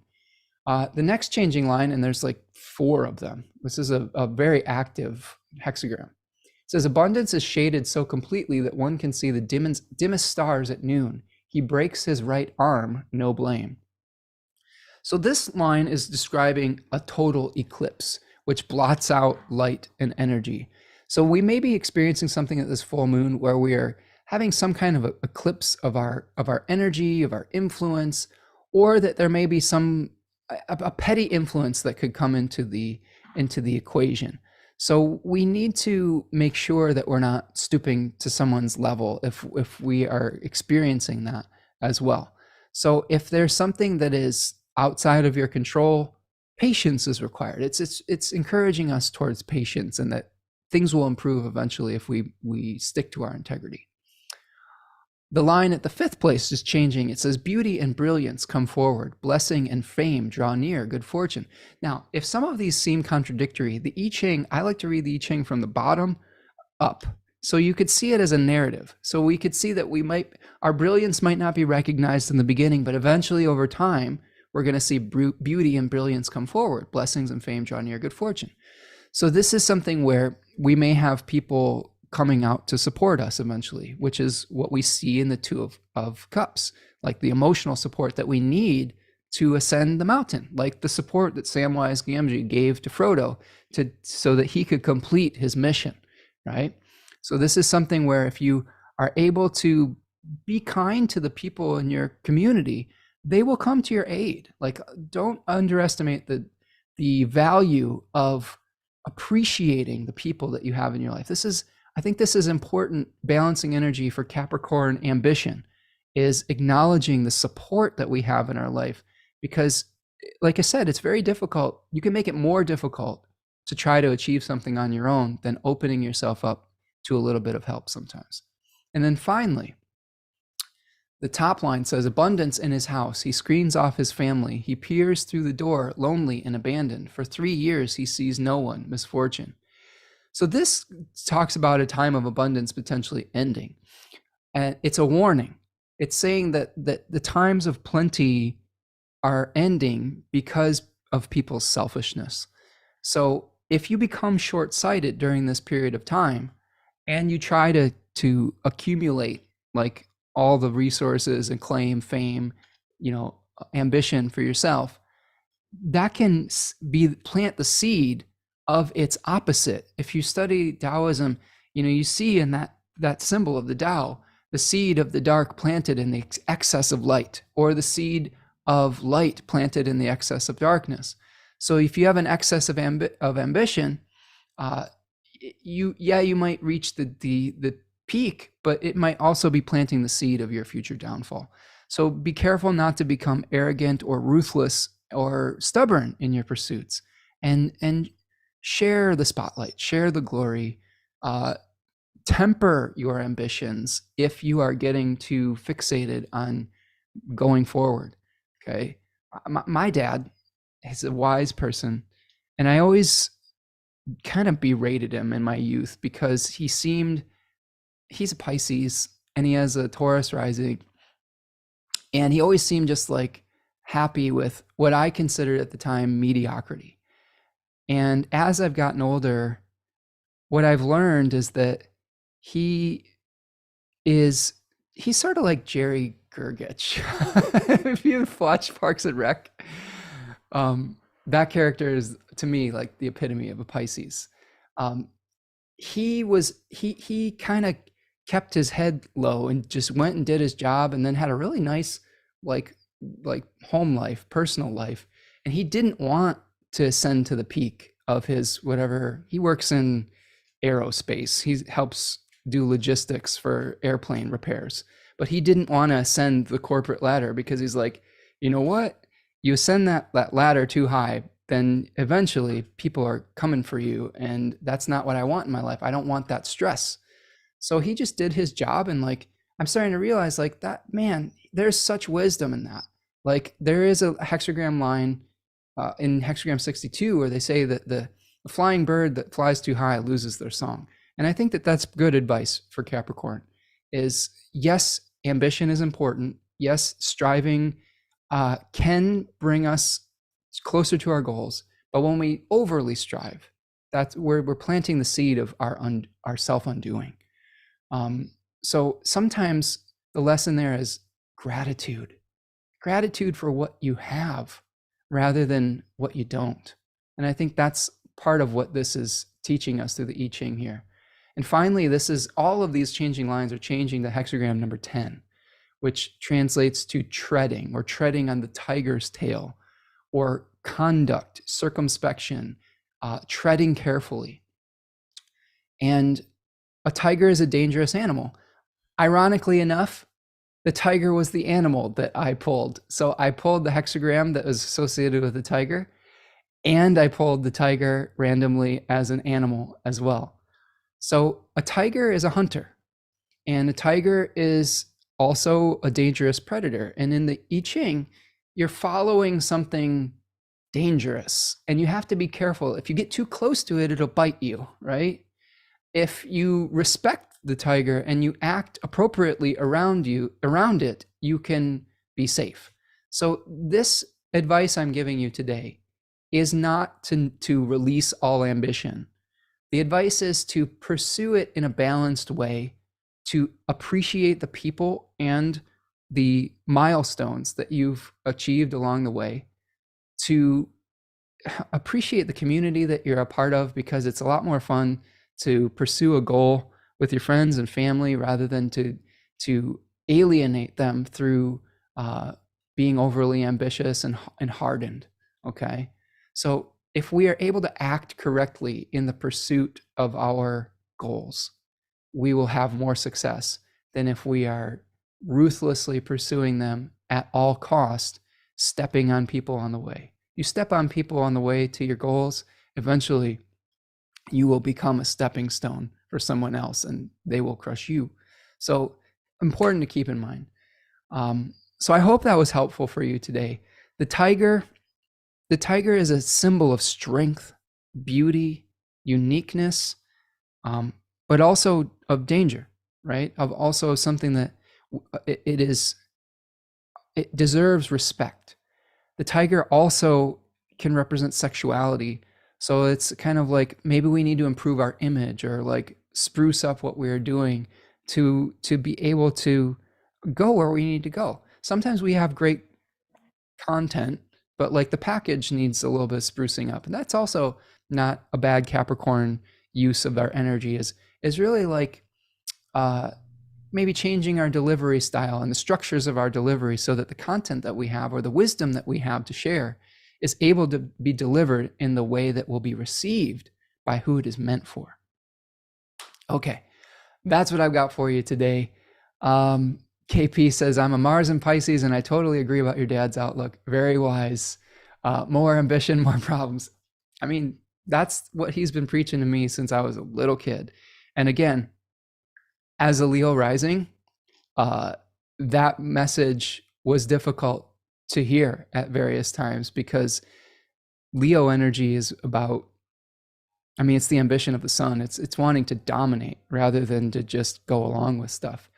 And it's been really nice connecting with my dad as an adult and validating that perspective from him. My dad, I'll just give my dad a shout out. I doubt he watches this, but he's retiring this year. He's probably this week. He's retiring this week he's spent 30 plus years doing like customer service. Like he's the most patient, I'm going to get choked up just talking about my dad. He's a super patient guy who really helps facilitate, a lot of kindness in the world. And I love him a lot, and happy retirement, Dad. And I hope that you're able to go on your birding trips and see all the birds that you want to see in your retirement. And I'm looking forward to going on those trips with you. So that's what I've got for you all today. And hang in there, friends. And I hope you have a wonderful holiday, however you spend it, whether you're having a beautiful solstice today and have a good Christmas, Hanukkah, whatever holiday you're celebrating, or if you don't celebrate anything, I hope that you're just having a beautiful Capricorn season. And tell the people that you love them, and acknowledge the support that you've received in your life, because time is fleeting, friends. And like Precus, the king of the Capricorn sea goats, you can't turn back time. There is time is limited, so make the best of it. And yeah, that's what I've got. All right, friends, we will see you the next time. Remember, be kind to one another, be kind to yourself, and practice good self-care as you are scaling the mountains of your life, and appreciate the Samwise Gamgees that you have supporting you along the way as well. Take care. Peace.